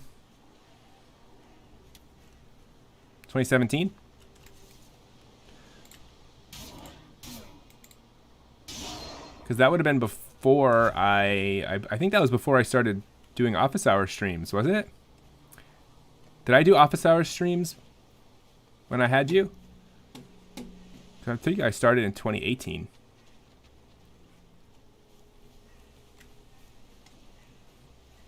All right, how much do I got here? I got 6 Nextails, 33 raspberries, but 1 blueberry, 17 red meats, raw meats. It's 2017. It was the year. Oh, that's right. That was the first year. Yeah.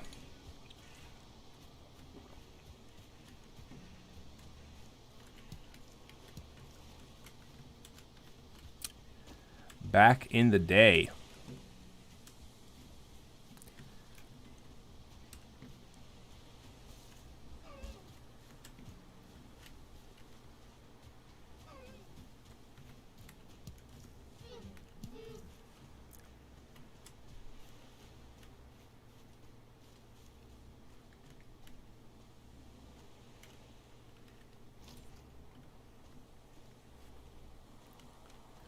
I've been pretty good, Tree. Thanks for asking.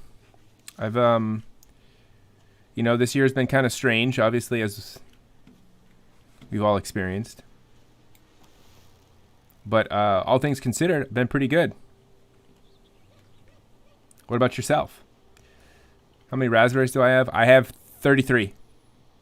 33 raspberries, 5 blueberries. See if I can get these deer real quick. Just a shot in the dark. Got one.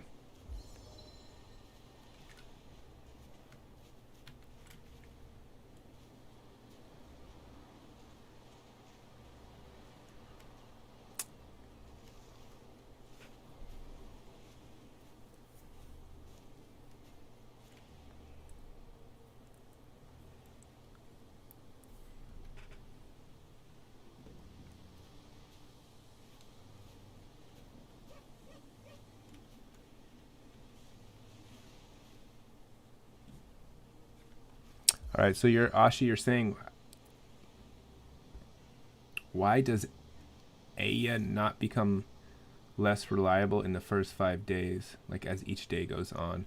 Why does Aya not become? I'm gonna have to. I haven't brushed up yet on it. I was gonna plan on looking back over all of that just to remind myself of the different contraceptives again before we had class. Refresh myself a little earlier.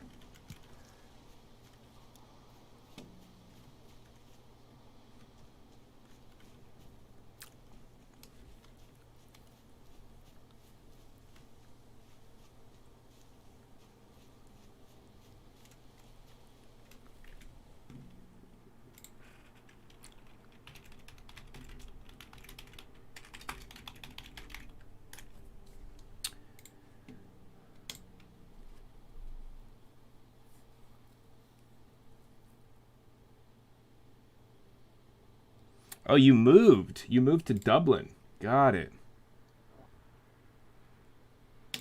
So all your classes have been easier. So last year's have been a breeze. Okay. For the contraception patch, does it have to be worn all day? Yeah, you put it on and you don't take it off until you change patches. Let me quick pull this up just to go over the contraceptive stuff again.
So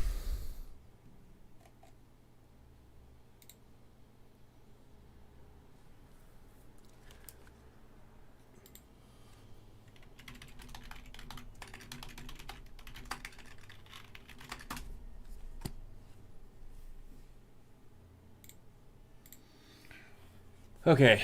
Oh, that's right. Yeah, I forgot. I forgot that Aya is all the Aya is just the morning after pill, or a Plan B thing. So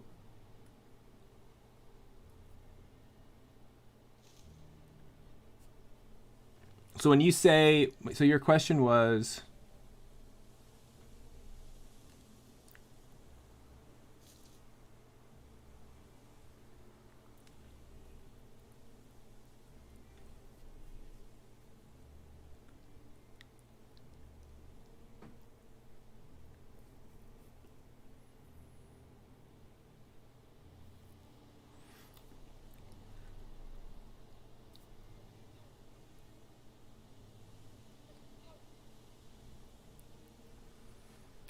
So I guess that Aya, yeah, they're different. They're different, but they have the same function, right? They're for the same thing. All right, I'm going to make my way back to the base. So Aya is like Plan B or morning after pill, right? It's the emergency contraception for obviously when you had unprotected sex and you're worried about a possible pregnancy. So I think the only difference that Aya has is that it's a little bit more effective than something like Plan B, which you can buy over the counter. I think you need a prescription for Aya, if I remember correctly, and it's a little more effective. And as far as I remember, it's supposedly better for people who weigh a little bit more. So if you're a lighter person, if you weigh like under 100, I think it was like under 150 pounds, you might not need it. But if you weigh over 150 pounds, Aya might be more effective than something like Plan B, and it's a little stronger than Plan B. But your question, like, why does it become less effective after 5 days? Well, because the way that Aya works, I believe, is it's like other emergency contraceptives where it triggers the shedding of the uterine lining. Aya definitely becomes less effective. Like after 5 days, emergency contraception no longer is useful. Really. I mean, it might work, but your odds are low. Because within 5 days, what happens is the fertilized egg, the egg may become fertilized and implant. At that point, the pill will not work. Ooh, that was a 1-star neck. It will not work, and so what happens is it will implant and pregnancy will begin. So you're trying to essentially basically flush the uterine lining, I believe, prior to implantation.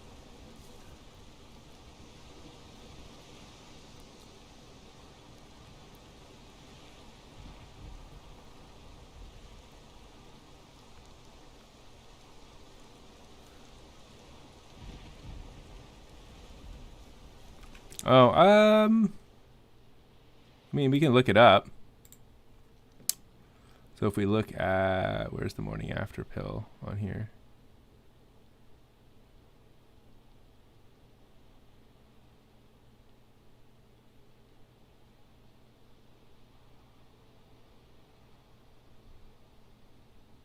Wait, where is I guess it's not, oh, here it is, emergency contraception.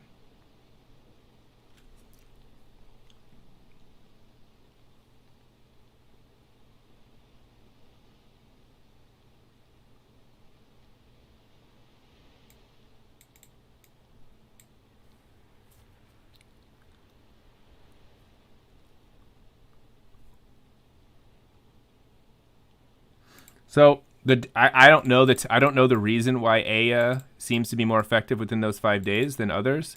Yeah, I would probably guess it's something along the lines of like Arya said, is that the mechanism of the way it works might be stronger, more effective.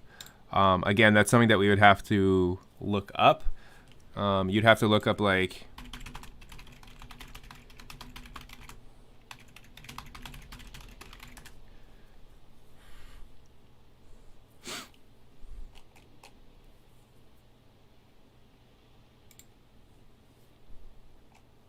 So Aya is called ulipristal acetate, a selective progesterone receptor modulator.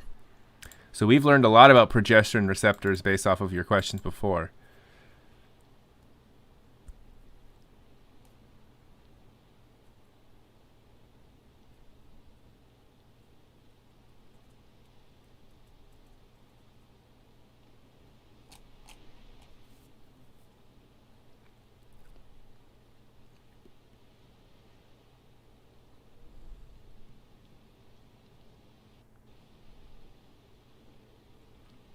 So, okay.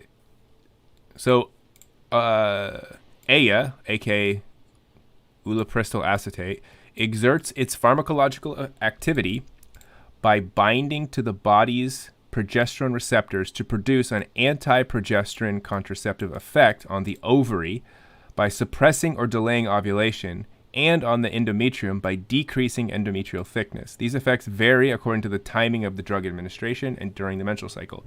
Progesterone is crucial for pregnancy to occur and for sustaining the pregnancy by preparing the endometrium for implantation of the fertilized egg. Ulipristal acetate binds to progesterone receptor and blocks the hormone's effects. To achieve improved specificity for the progesterone receptor, one second.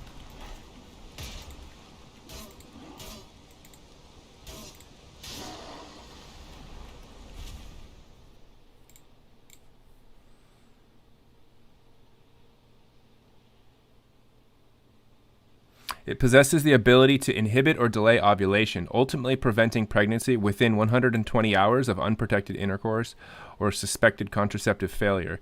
The medication's effects may vary depending on the dose and the phase of menstrual cycle in which it was taken. Administering before ovulation causes delayed follicle development and release, probably a result of suppression of estrogen levels. If the EC drug is taken during the LH peak, follicular rupture and ovum release may also be delayed. During the latter part of the menstrual cycle, its effects may be attributed to its ability to decrease endometrial thickness.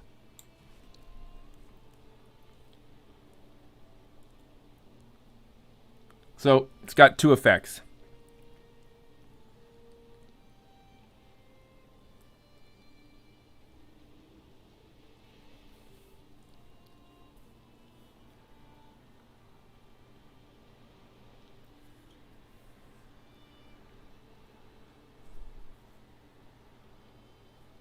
So the fact that it's an androgen, it's a progesterone receptor, it interferes with that. If we look at the other one, hold on, the other one.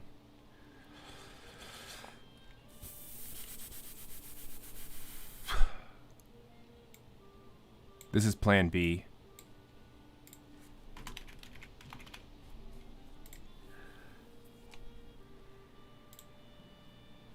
So if we look at Plan B,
Okay, so it looks to me like Aya has a enhanced specificity for the progesterone receptor, so it just works better in the receptor than Plan B does. So my guess is the reason why it doesn't have diminished efficacy over the 5-day window is because, without going into a lot more reading, which I don't really feel like doing tonight, my guess is that because it binds to the receptor more efficaciously, it will stay there longer and not get booted out. And so therefore,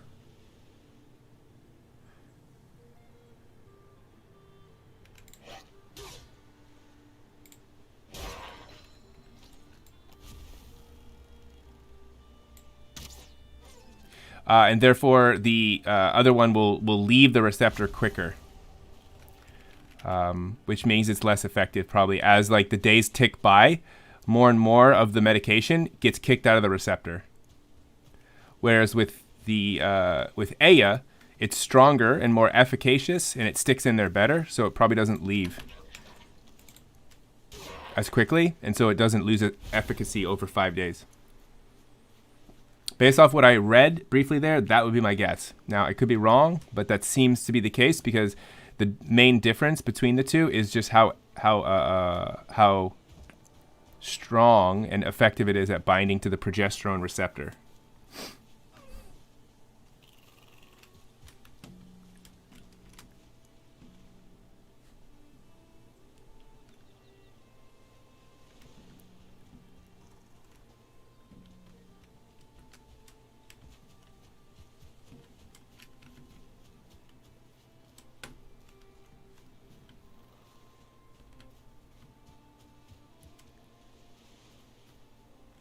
Oh, I heard that. I was like, where are you?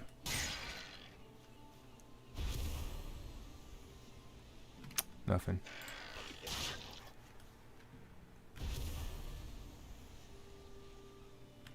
Nothing.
Erebus, I was like, wait, are you someone shooting at me? And then I saw you.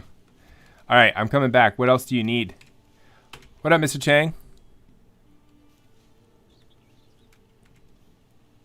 Why are you giving me all this stuff? I don't have any inventory space.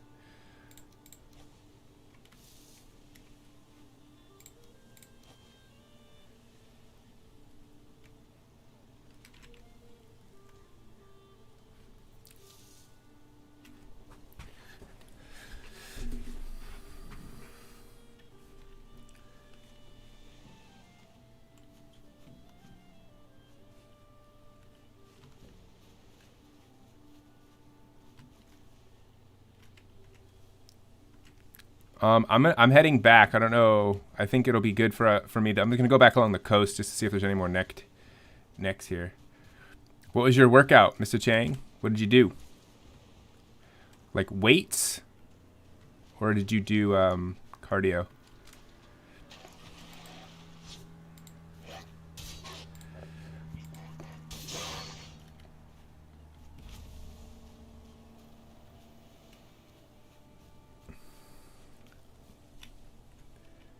inner thighs.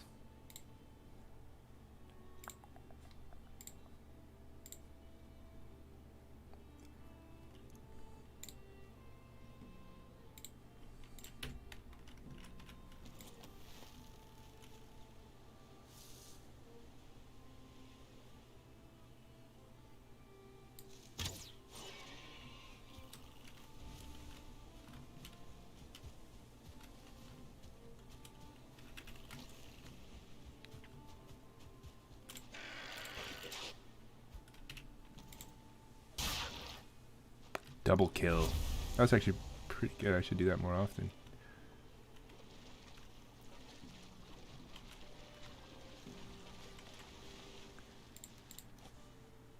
Neck trophy. I actually hadn't gotten a neck trophy.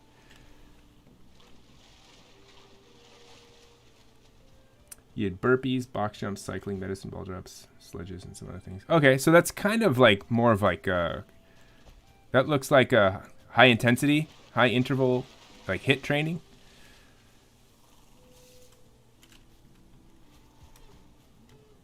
Oh, look at all these necks over here. Got a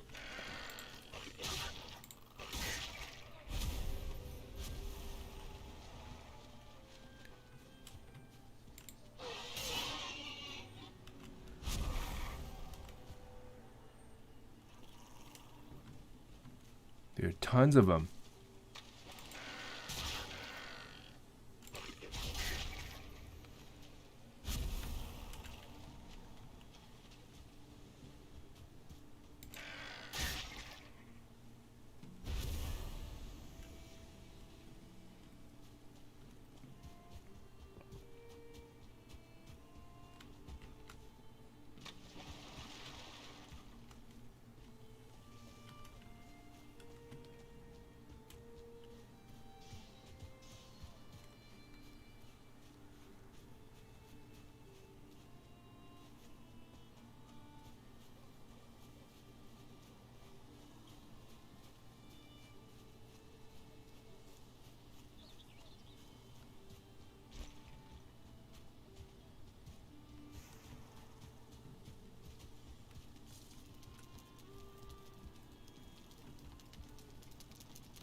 Honey. Get all this stuff real quick. Actually, hold on. Honey. These trophies go here.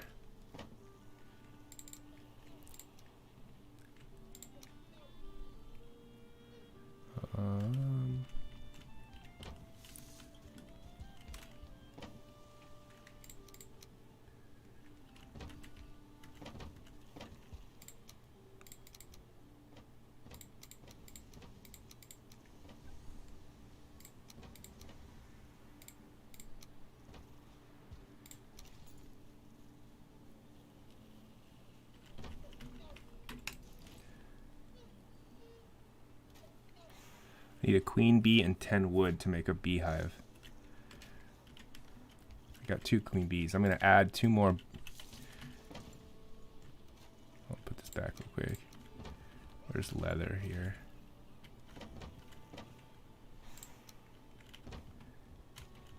Wood. Let's make 2 beehives, 2 more beehives while we're at it.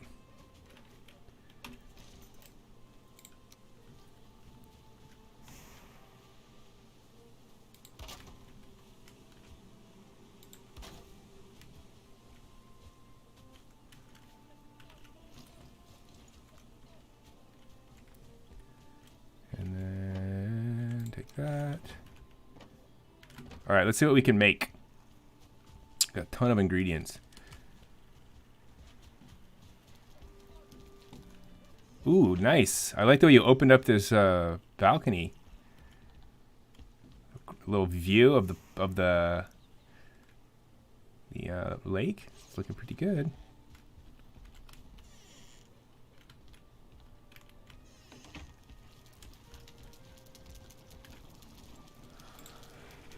Raw meat, entrails, and thistle. Why can't I craft this?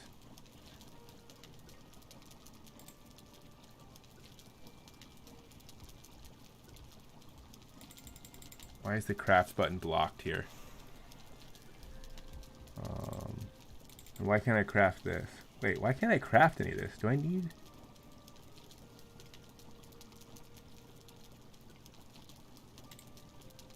Oh, maybe I don't have inventory space? I probably don't have inventory space.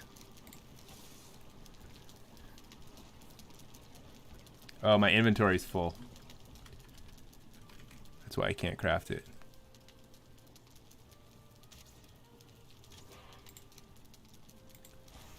Get rid of those.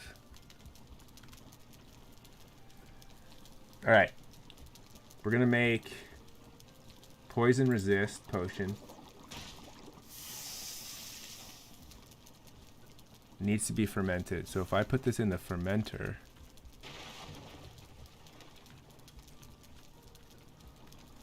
I'll make sausages.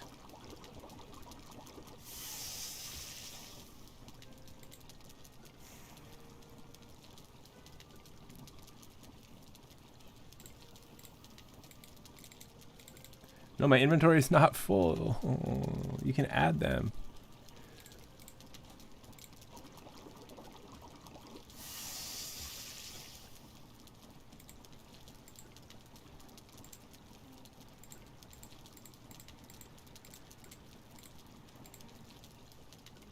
We need coal. Fermenting. Alright. We need more coal to make these more... Oh, look at all that coal. Dude, whoever's been working on the kiln, awesome.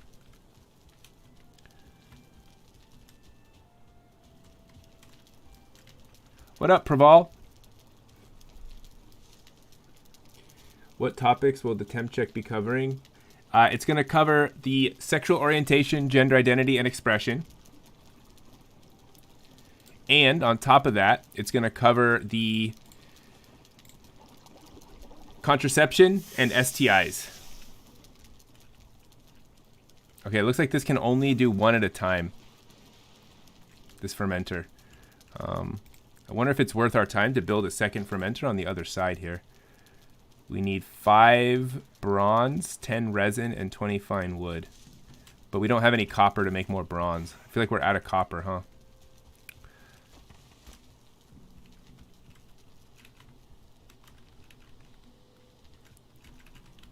Yeah, our copper is our limiting factor to make another fermenter. Does that make sense, Praval?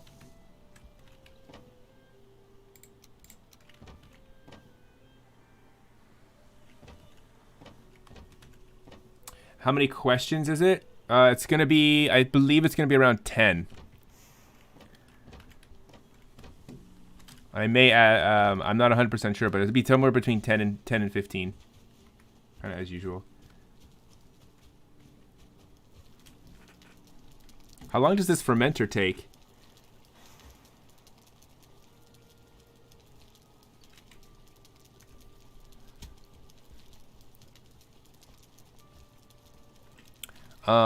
Let me give you Erebus here.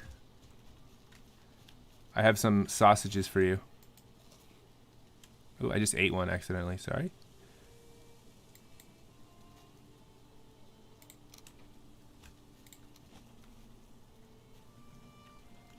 Just ate one. Dang it. It was a waste of eating one. Didn't need to eat it right now.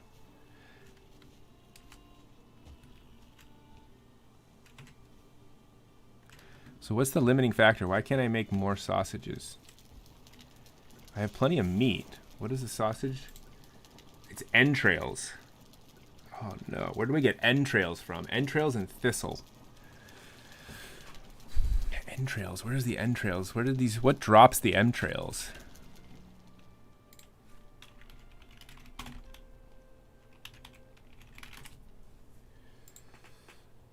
Draugrs, yikes.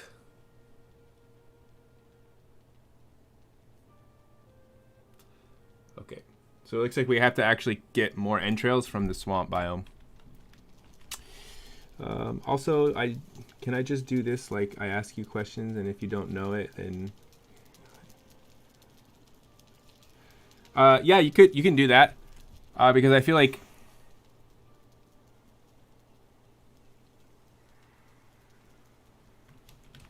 do whatever you want, whatever you think is going to be the best. But also keep in mind that some of the questions you're asking are not really are to the level at which it's not really going to matter for like the temp check or for the class. So probably not the most useful if you're really concerned about studying for the exam.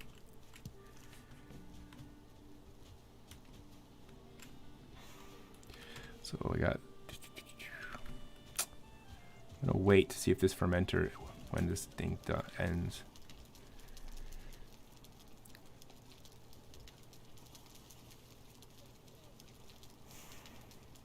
I wonder how long these poison resistance things last, because they're not easy to make.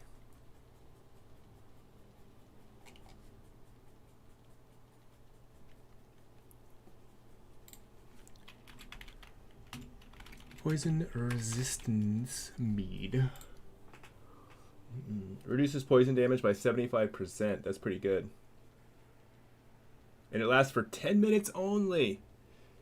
And this game is savage. Does not mess around.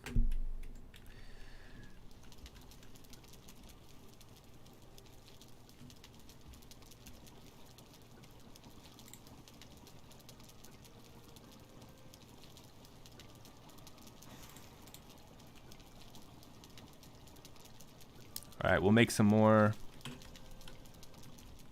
sausages.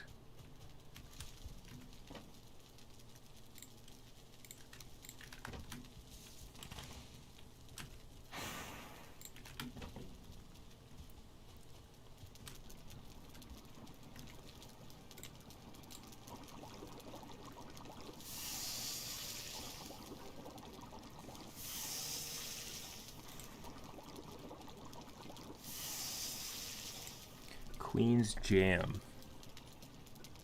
Strawberries and raspberries. So that's 30 and 40. How is that compared to these? It's not as much, not so good for health, but good for stamina. Duration 1600 ticks. 3 HP per tick. This is 200. So these are just slight. Queen's jam isn't too bad. Queen's jam is probably a really nice way to just combine raspberries and blueberries, because individually 15 and 20, 10. Actually, that's pretty good. Yeah, Queen's Jam's pretty good. Oh, you can actually just eat honey straight up. I'm trying to think, do I want to make Queen's Jam, or do we care about fermenting it? Tasty. What is tasty? Hold on, because if we ferment that,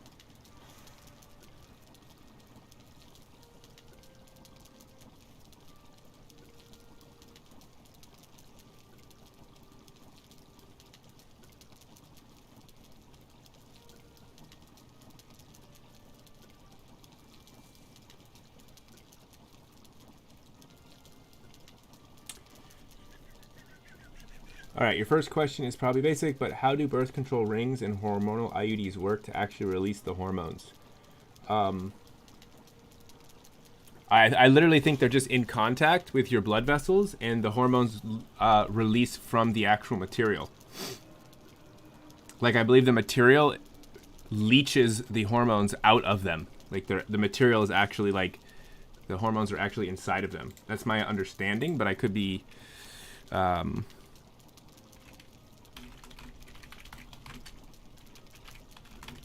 Could be wrong. We can look it up.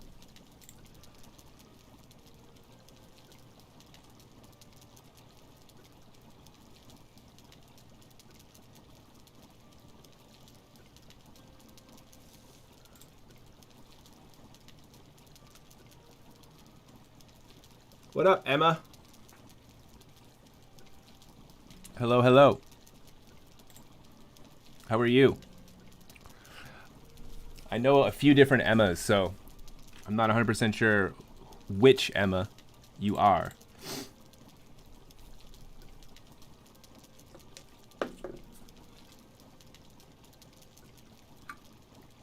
I forgot, Ashi. Yeah, we're not looking stuff up, right?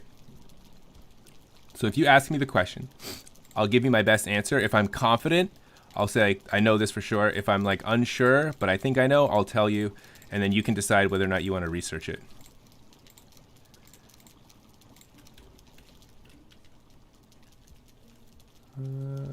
Let's see. Mead, base, poison resistance, fermenting, fermenter. Fermenting. Dude, this thing takes forever to make these potions.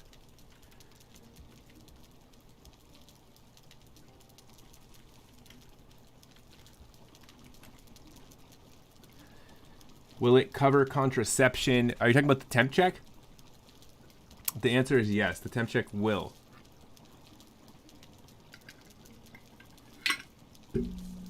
The temp check will cover contraception. It will be based off of the homework that we did. The one that had you go to the website, the Bedsider website. I'm thinking we're going to make Queen's Jam because this is actually pretty good. I think Queen's Jam and sausages are a pretty good combo. As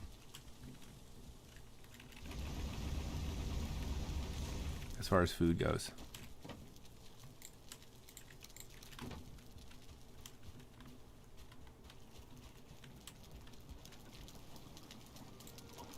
This is a good way to use up these berries. Oh, that's so annoying. You have to have a blank inventory spot, even if it would stack.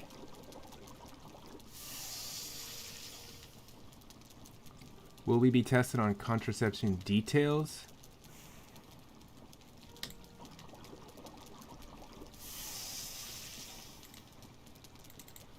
No, not about the costs. I would never test you on the cost of the contraception. What you're mainly going to need to know is like which ones are effective for like in terms of like how effective they are, right? Like for example, IUDs are really effective compared to something like, with the withdrawal method is less effective. And you'll need to know sort of like kind of like what it is and how it works. So you need to know how it works and how effective it is. And then also in your head, like kind of have this idea of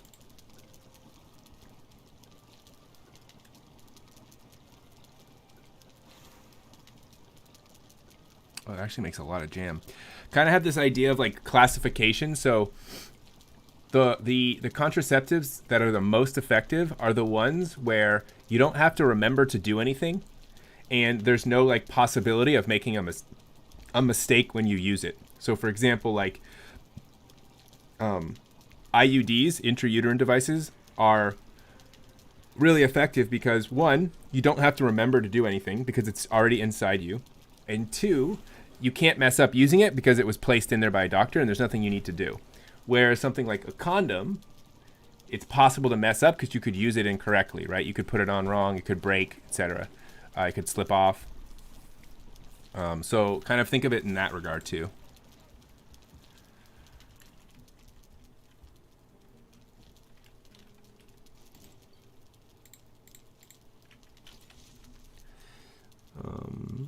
Erebus, do you think we'll explore the swamp tonight? I don't think so. I'm probably just going to be prepping and building as much stuff as possible. Like trying to get these potions built, a bunch of food built. Like I want to stock up on food and potions. And then potentially even we need to go get more copper so that we can like upgrade our weapons, more troll leather to upgrade our gear. Like I'm feeling like I want to have at least my gear upgraded and a bunch of food and potions ready to go.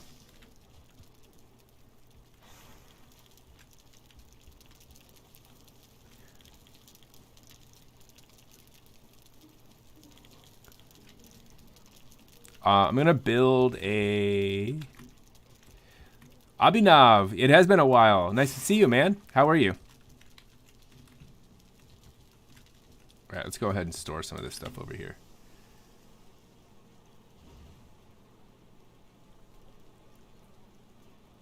Aria, so the temp check will cover STI, Sojourn, contraceptives? Yep, absolutely.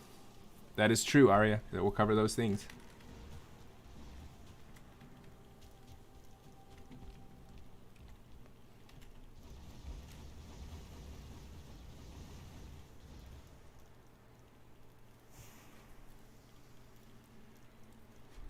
Abhinav, how have you been? Let's see, let's put all of this. This is food. Okay, we're going to put this here then.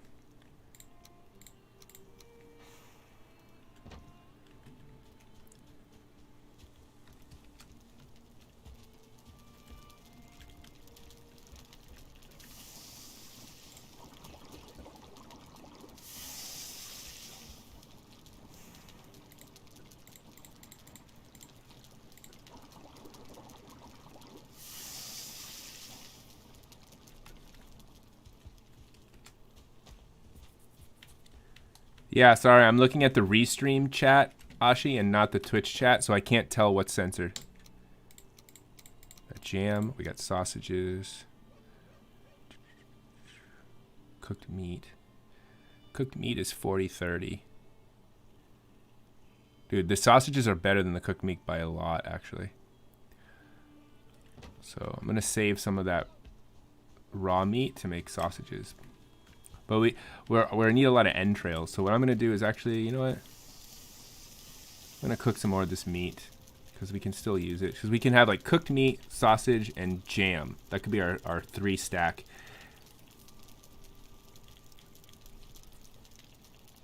Okay, and then the next question is, how exactly does the copper IUD hinder sperm's movement? Yeah, so copper is actually a antimicrobial just by its nature. Which is oftentimes why we make pipes out of copper.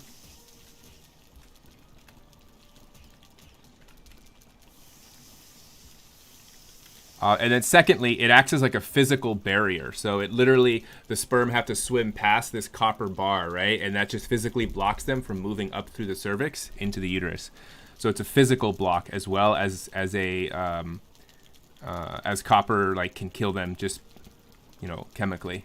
Or I don't know exactly how copper works to be an antimicrobial, but I do know that it is. Fermenting. How long does the fermenter take? Probably a long time, huh? Let me look up this. You're doing good. Basketball season just started, so it's been hectic. Just hanging in there. I'm doing good. I've been up. Thanks for asking.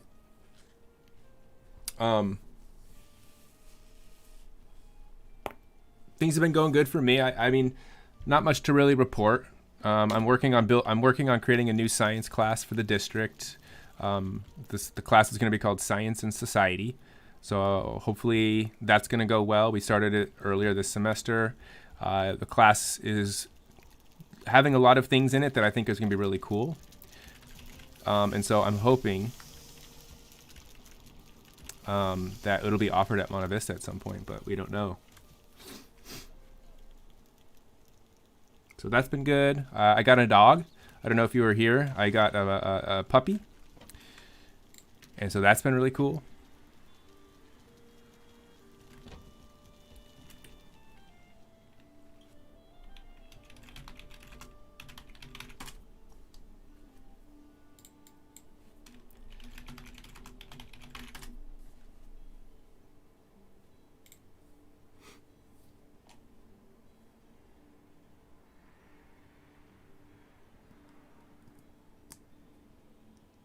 Okay, so apparently the fermenter, it takes 2 days, Erebus, for the fermenter to work. So that means if we want to make 2 potions, poison resistances. Oh my god. That's so long. 2 days just to make 1 potion of poison resistance. These things are going to be expensive. All right, what we need is more copper.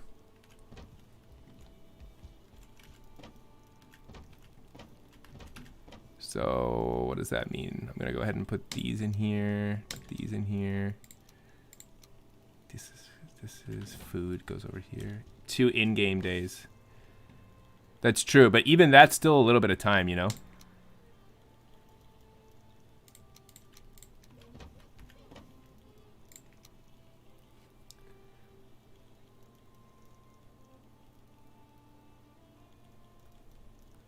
So the class, the general idea of the class is that it's supposed to connect things in society and like connect the science to it. So for example, like one of the units is going to be about man, I keep burning this meat. It makes several potions at once. Oh, okay, good. All right, thanks. I was going to say if it just made one, that would take forever. So for example, one of the units is about like energy sources, kind of. The idea being like, how do we get energy for our society, and like what's the science behind that? Another one probably will be about like biotechnology. There's going to be probably a unit about, you know, maybe viruses and vaccines, right? And how science is used to help us with that. That's kind of a relevant unit. Maybe there's going to be stuff about like scientific literacy. So like how to know when you're looking at like a reliable source, and how to interpret scientific data in a way so that you're not just relying on bad pieces of information or misinformation or fake news, or just like learning how to like see somebody post an article, a popular article, and then learn how to figure out where the sources for the article came from, and like get to the primary source and things like that. You can sleep at night to speed it up. Okay, that's good to know. It says it makes 6 potions at a time, so that's actually pretty good.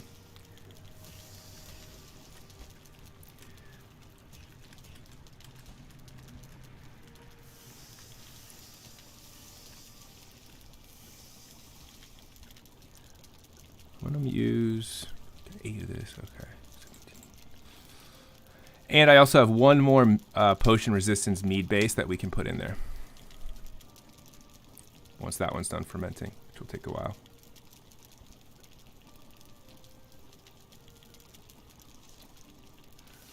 Yeah, so that class I'm hoping it turns out to be pretty good.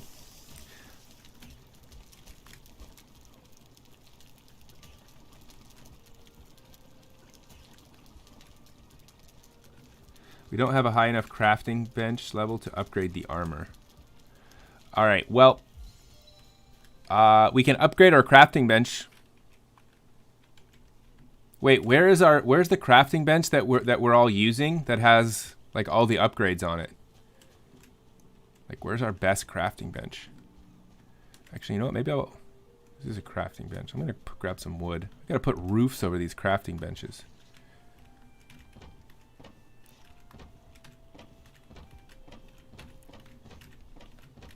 They were out of wood entirely. Holy smoking. I've got to go get some wood.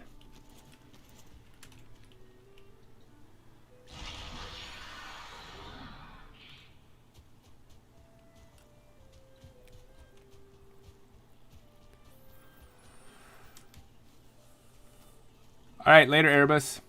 I will see ya tomorrow, maybe. Oh my God.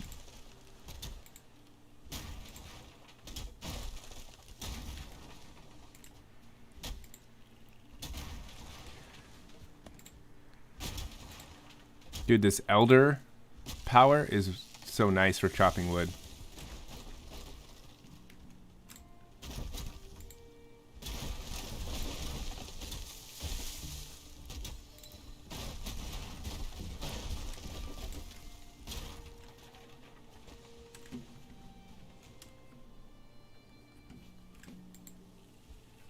Oh, that's stuck up there.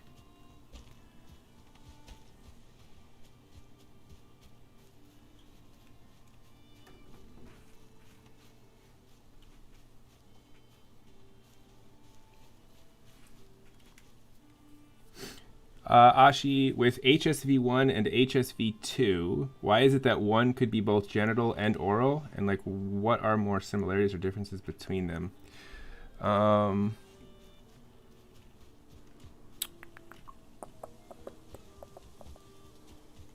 So they're both a herpes simplex virus. They're just the reason they're usually just I'm trying to remember. Trying to remember what it is. The difference is.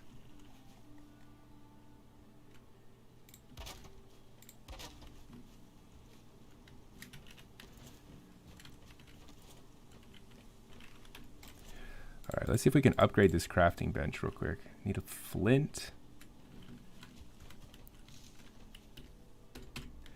Wait, IP, did you build a crafting bench with upgrades somewhere? Or should I just turn this one into like the station? Okay. Oh, okay, got it.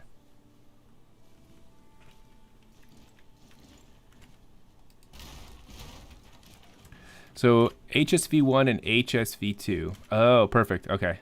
Sweet. So we can put all the upgrades around here as well.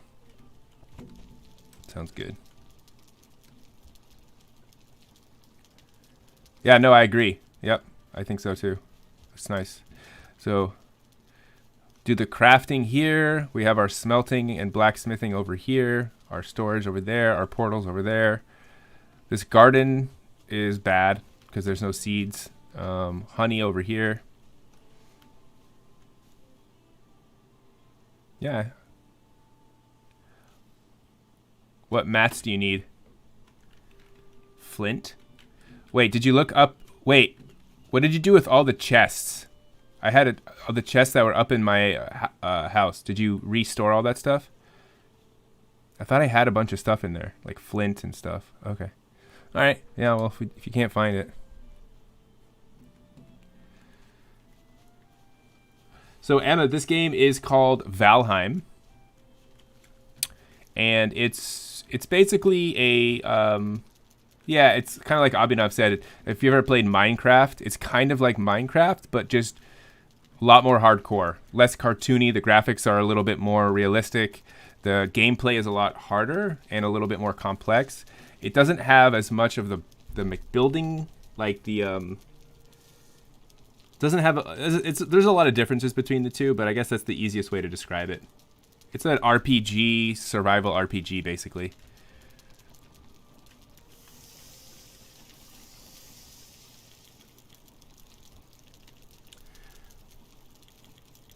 So you said HSV1 shows the symptoms, and that's stuff like cold sores, but I kind of want to know like why one shows stuff and one doesn't. Like HSV also does show sores. No, they both can have symptoms, and they both cannot. So when you have HSV1 or HSV2, like herpes simplex 1, herpes simplex 2, when you have either of them, it's possible for them to be asymptomatic, meaning like you don't show symptoms. But it's also possible for them to have symptoms. So for example,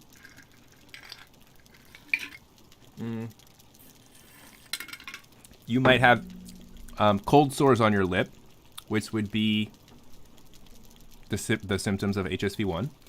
Or you might have sores on the genitals, which would be HSV2.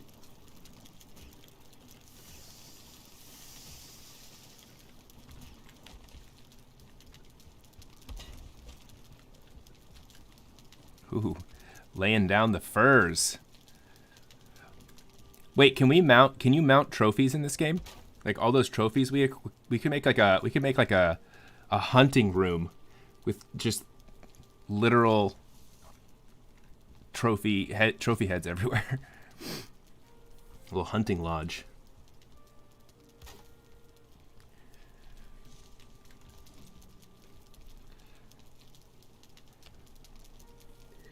Emma, no, they're not. They're not loading. I'm seeing you type like buffering. Is that supposed to be the emoji that like goes like circles? Like, I don't see it. It didn't show up. What would be the difference? So as far as I'm aware, Ashi, the difference between the two, HSV1 and HSV2, is the location in which the location in your nervous system in which the virus resides. So for oral herpes, HSV1, it typically hides in the neurons in your spine that are around your neck region. And then when you have an outbreak, the virus migrates from those neurons into the neurons that innervate around your lips, and then the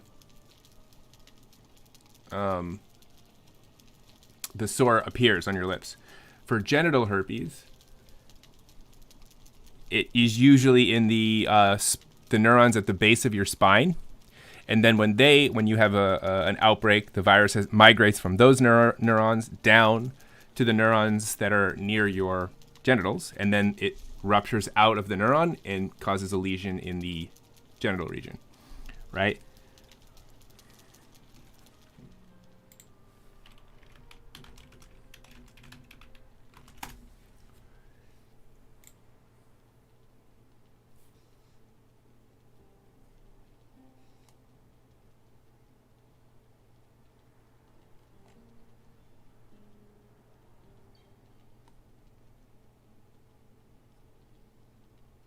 All right, Abhinav, I will see you later. Thanks for checking in.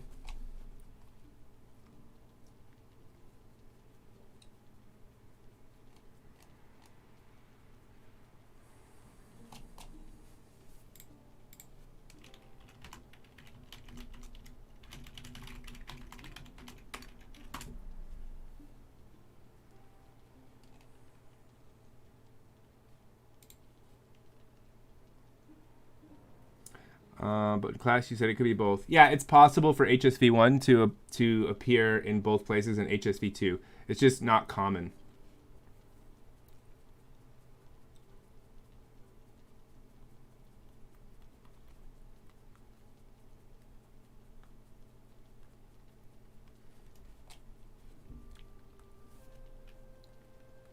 If you're asking about like the actual differences between the actual viruses, I don't know. And actually, furthermore, I'm not even sure if it might just be different strains. They might just be variants of each other. Kind of like we have like different SARS-CoV-2 variants that exist. Good. I'm gonna save the rest of this for sausages.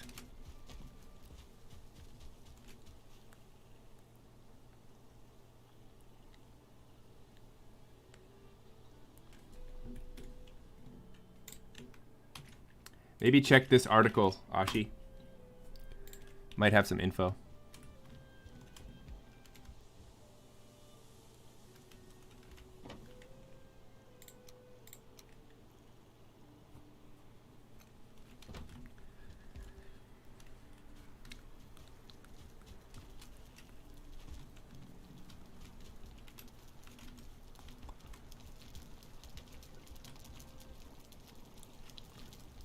All right, you know what I need to get? We need to get more copper ore.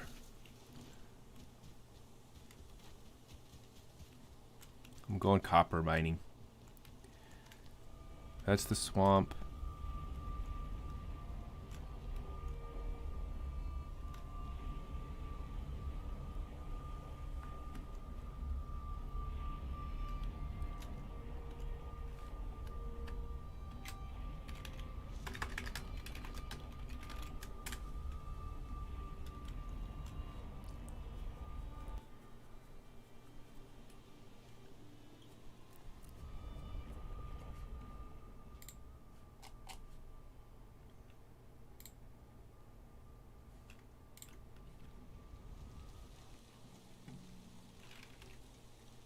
All right, let's find some copper.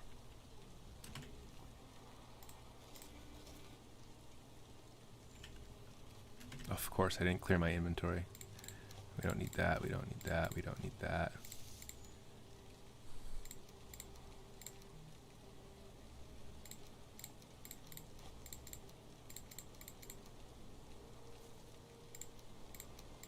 Although copper is heavy, so I will never even be able to get all this. But I can't transport copper.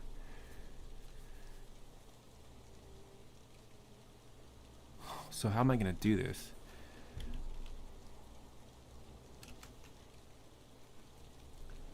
What is up, Yash? I'm doing well on this fine evening. I am doing well. But we did make a road. Actually, hold on a second. Wait. If I want to make a boat, what do I need to make a boat? This might actually be easier if I just use a boat in the end to get more copper. Deer hide, fine wood, resin, bronze nails. Let's make a carve. All right, we're going to do that then.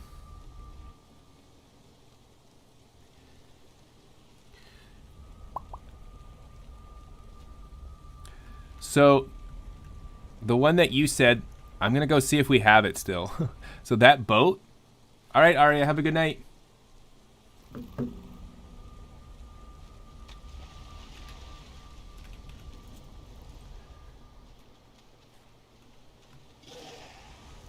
It's a 2-star. I'm dead.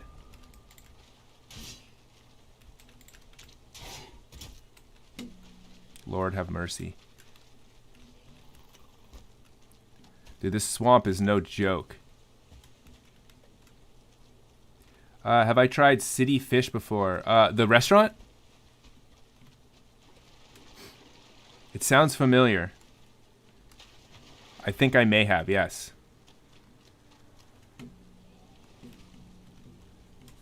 Got entrails. These draugrs are gonna kill me. I'm dead. Oop.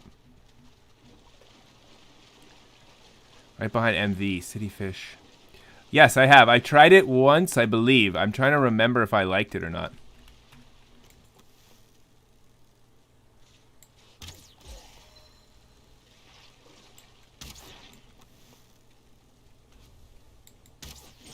Oh, geez, this thing is tough. And of course I missed. Oh, poisoned. I'm dead. I'm dead. I forgot that these things poison you. Dude, the poison here is no joke compared to, like, the other poison.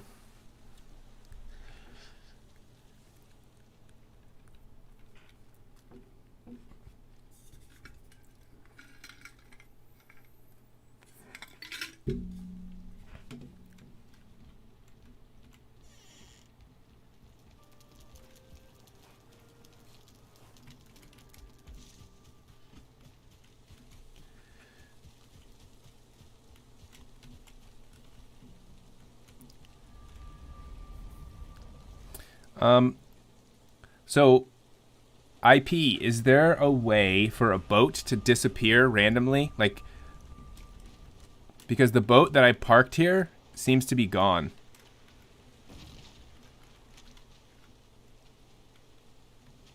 Like, straight gone.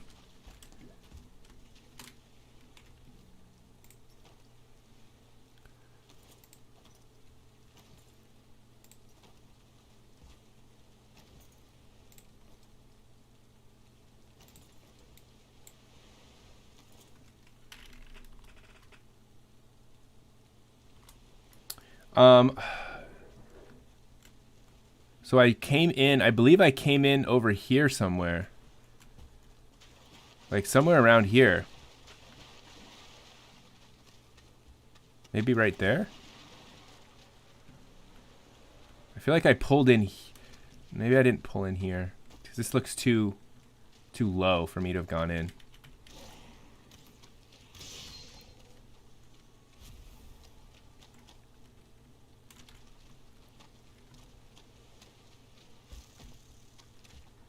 Maybe over here?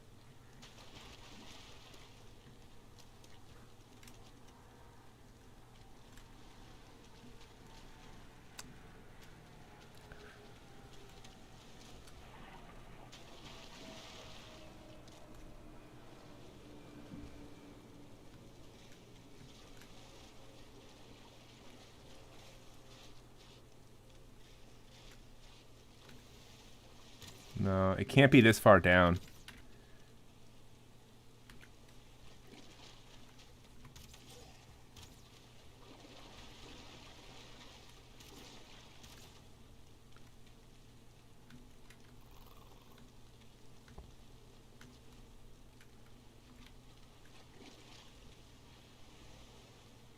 Wait.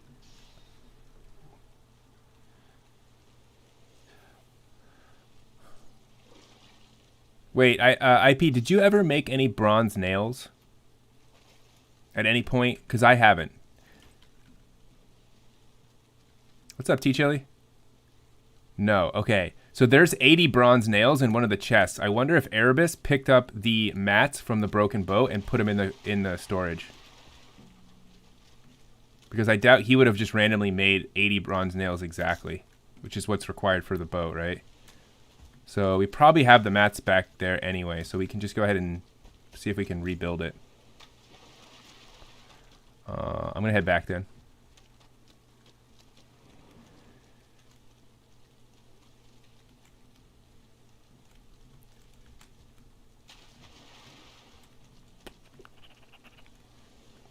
So what's your other question? Yeah, I hear you, Ashi. I'm at the same place sometimes with my brain just being done.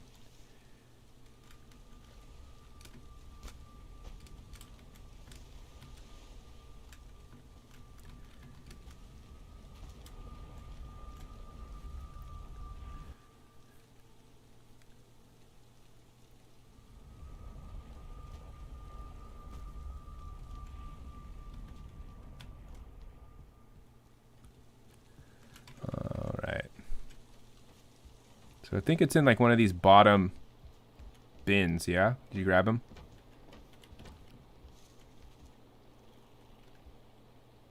There's only one nail? Could have sworn there was more.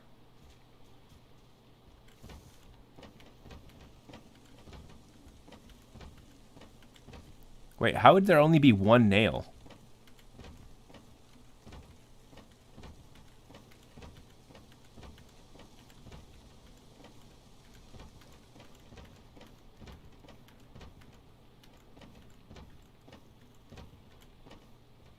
Entrails actually are good. What's that? Needle. Oh.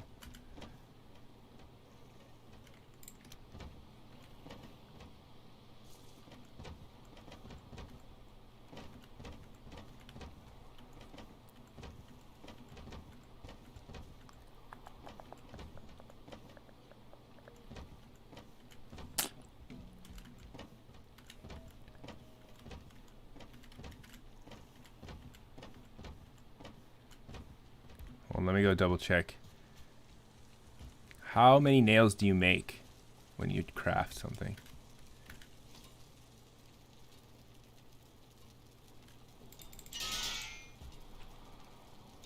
You make 20 at a time, so why would there only be one nail? Doesn't make any sense.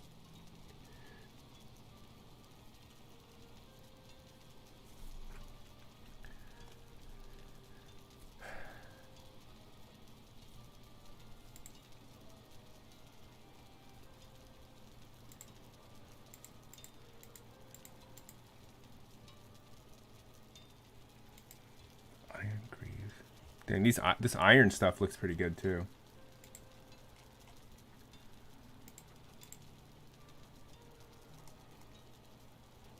An iron sword. Dang, that iron sword looks really nice. Dude, I can't wait till we get iron.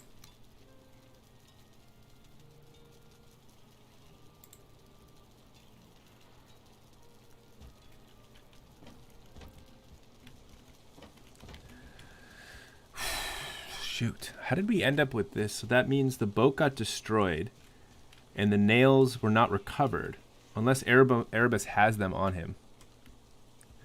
Wait, what are you building over here?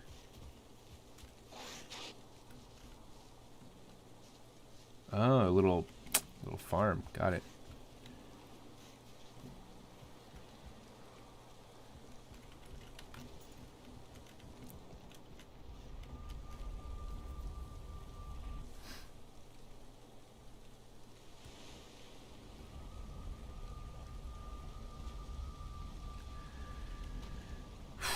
All right.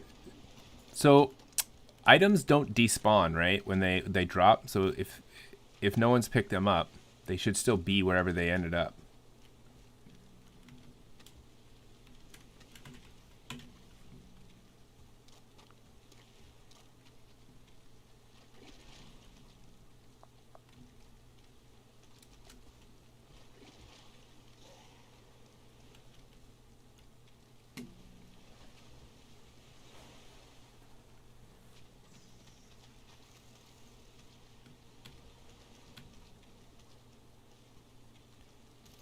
What's this?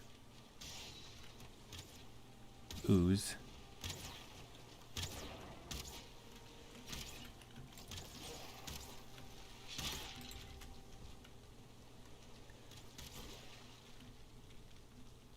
Straight up burning tree?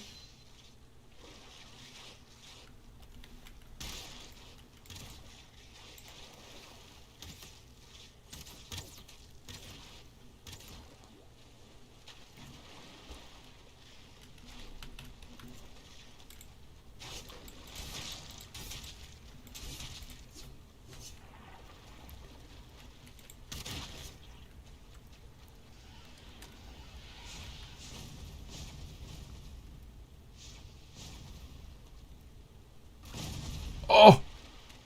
I'm getting blasted. I'm going to stay away from that. Just going to look over here. I don't know if the boat was over here. I don't think so. Man.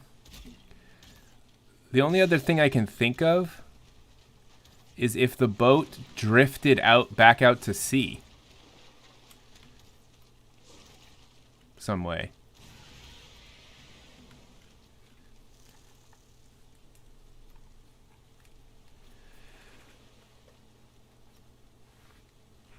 Will I play Subnautica below 0? Probably not. I doubt it. I liked Subnautica, but I don't know if I liked it enough to pursue a expansion. I doubt it. Also, this game, Valheim, right now is taking up most of my attention.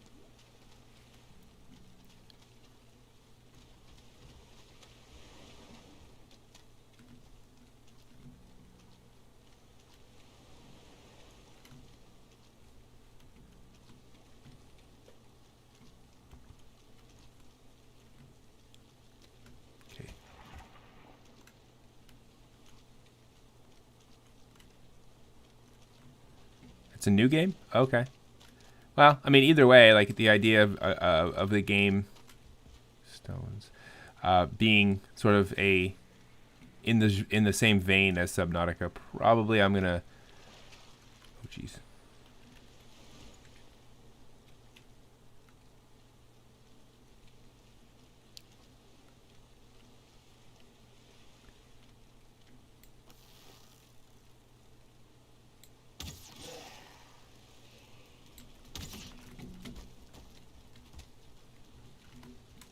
These guys are really fast.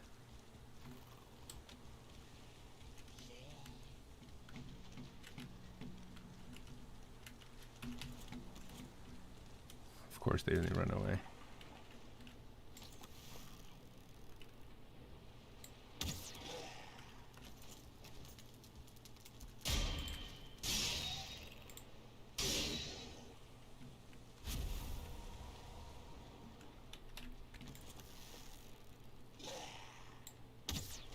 Okay, that was not okay. That just literally went right through. That should have been a hit. Okay, yikes. The damage these things do is pretty crazy.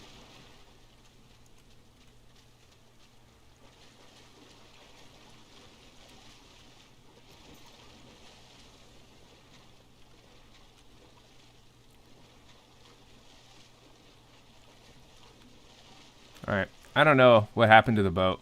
I really don't.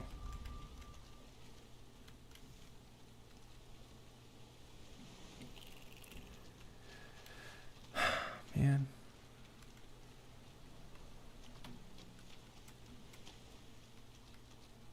Well, it's just kind of frustrating because I just parked it right here. I guess we'll just have to schlep back some copper to get the nails, and then...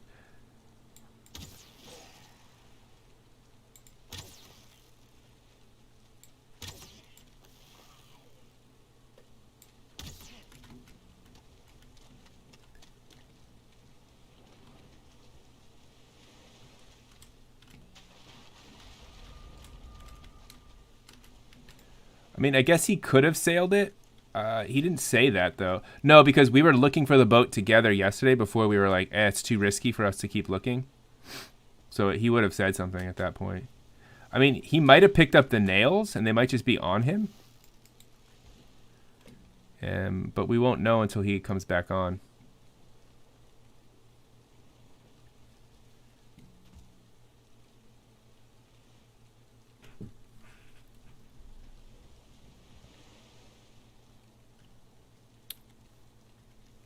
Oh wow, death is not lenient here either, huh?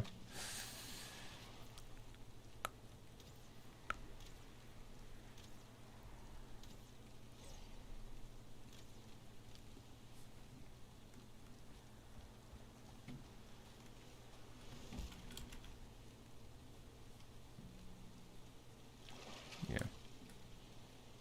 All right, well, just have to get some copper. That's easy.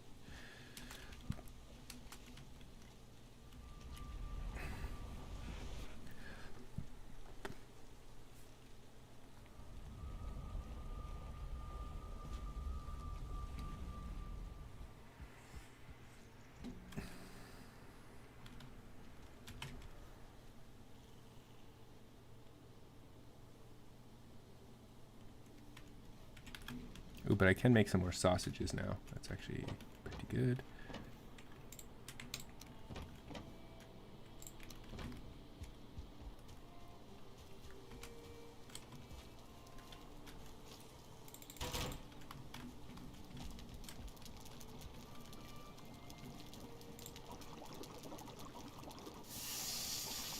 So you actually need more entrails than raw meat to do this.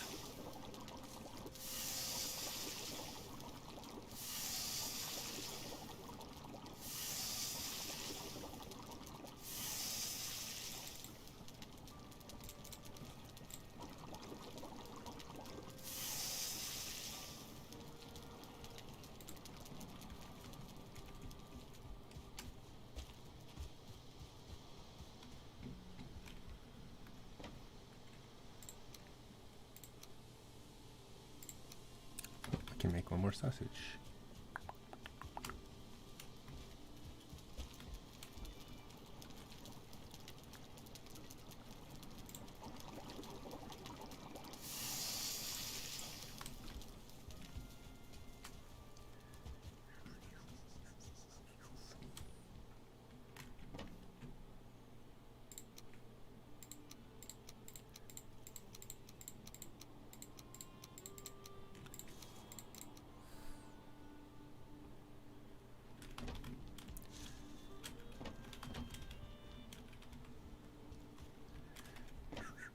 We're on the third boss.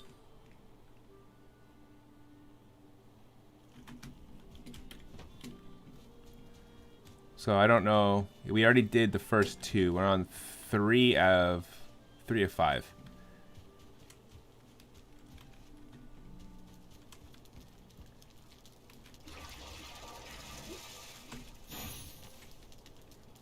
Poison resistance mead. Nice. Put that other thing in there.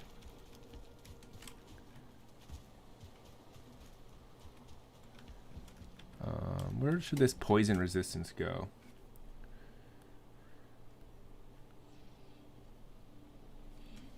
Two.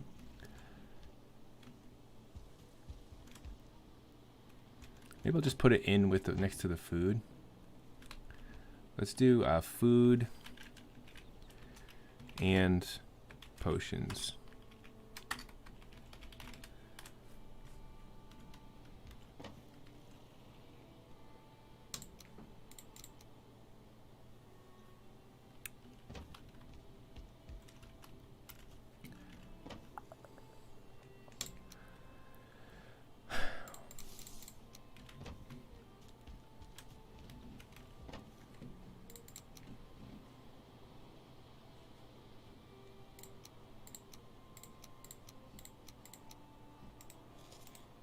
Oh shoot, I did not mean to eat that.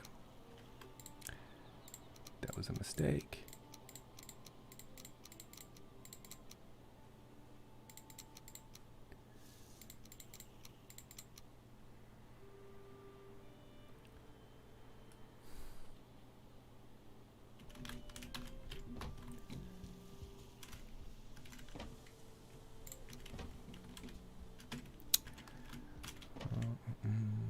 bones away.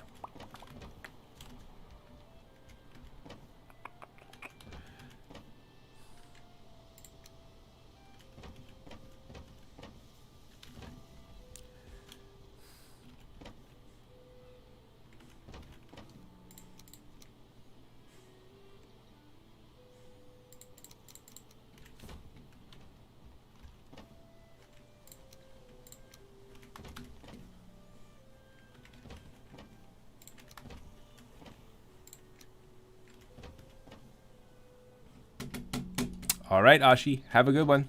No worries. I will see you later.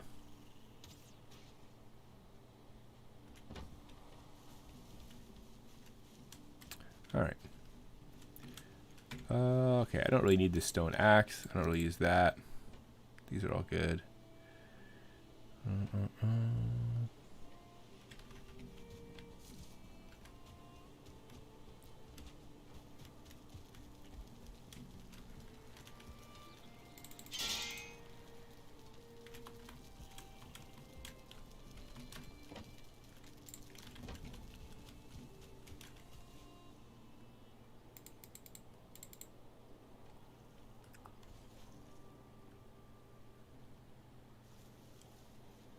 Why can't I repair this? Troll leather tunic.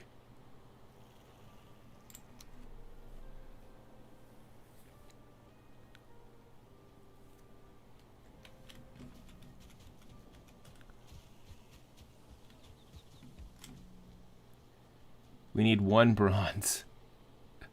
So we need literally 1 copper. We should, yeah, we just got to get more copper. Or we need 2 copper. All right. Okay.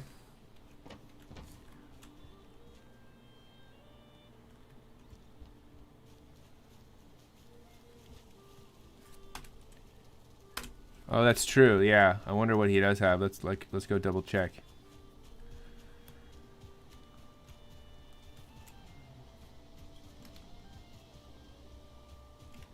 We go over here. He's just, the boat's just sitting right next to his house.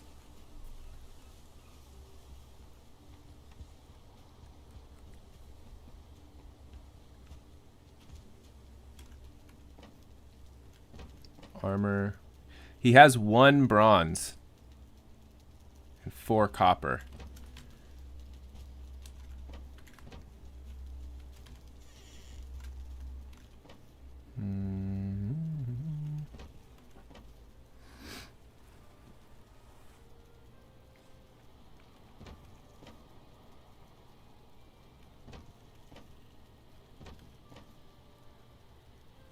Yeah. 1 bronze and 4 copper. Oh, he actually has a workbench, level 4 over here. Just repair my stuff anyway.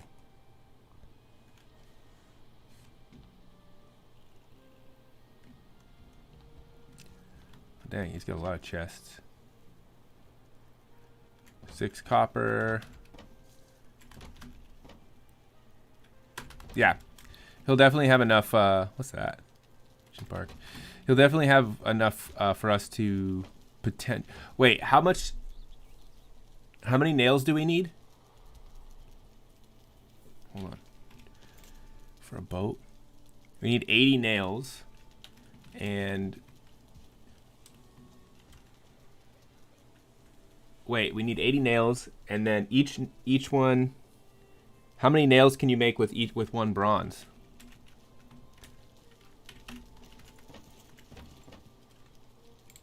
Okay, I'm just taking all of his. All right, we're good then. I'm just taking all of his metal at this point, so that we can get this boat. It's for the greater good.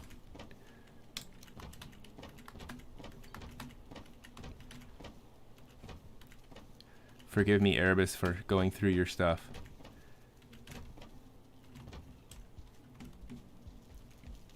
I think that's everything. That's all of his metal. Okay.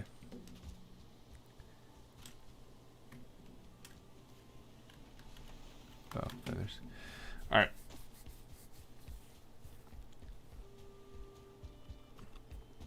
But once we build this boat, I'm probably going to call it a night.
$20 resin, 10 deer hide, 30 fine wood. 20 resin, 10 deer hide, 30 fine wood.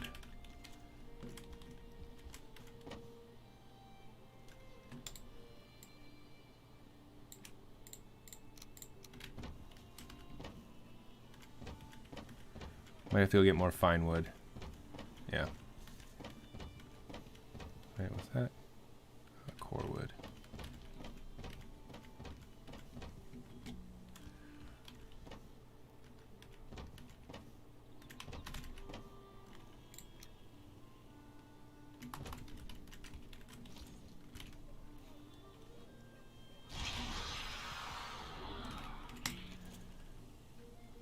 $30 fine wood.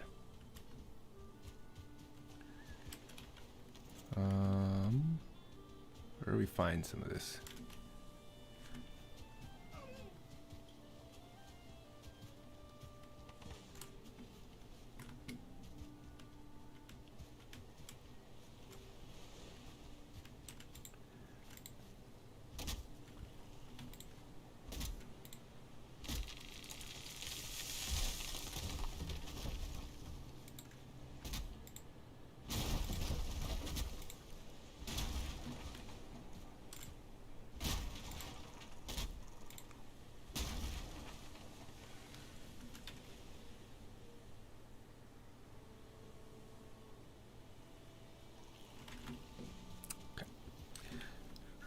I'm gonna need 2 more trees.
Oh, I'm carrying all this stupid iron.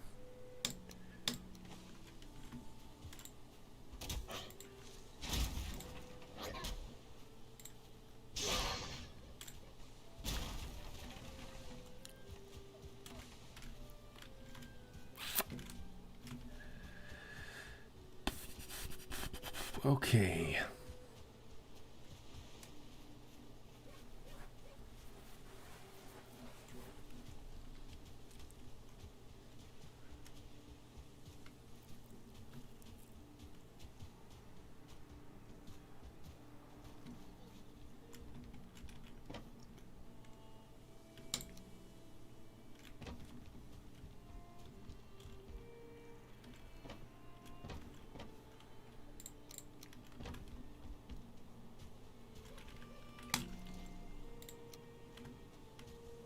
All right, we got enough. We got our boat back in action here.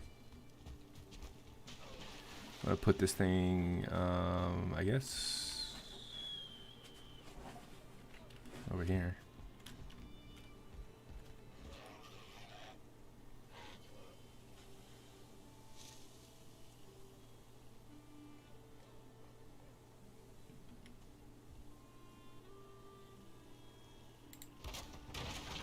Oh, okay.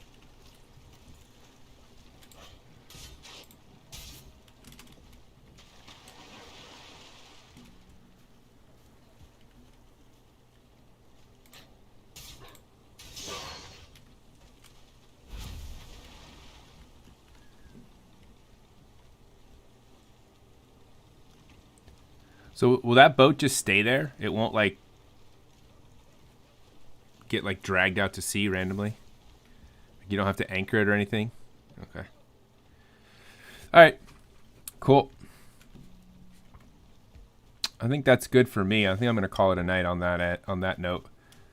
Oh dang, dude, look at all this wood.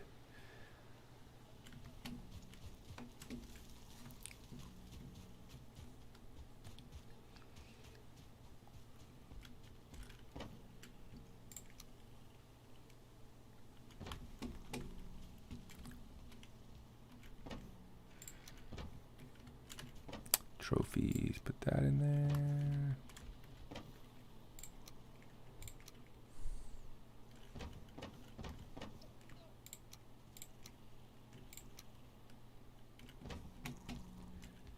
Food.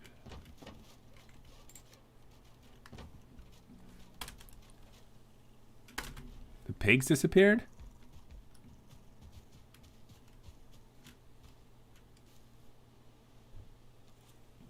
That is weird. They just flew the coop. Glitch? Maybe a glitch? Or something? Okay. Alrighty. I feel like this game, you can't expect fast progress in this game. Everything is very deliberate and slow paced. You just gotta like build up the proper things before you move on. You can't just blitz through the game, which I think is good. Nice. I like the little Cervical core item stand. Little flame there. By the way, thanks for the house. This thing is nice. It's way better than I could have done.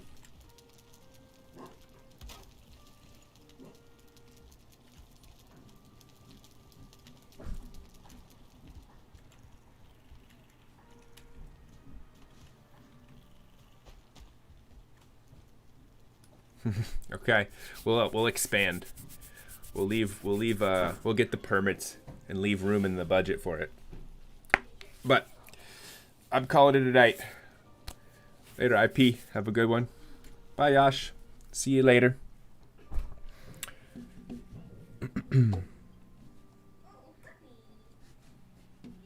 Alrighty.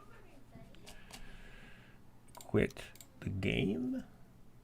Exit out of that.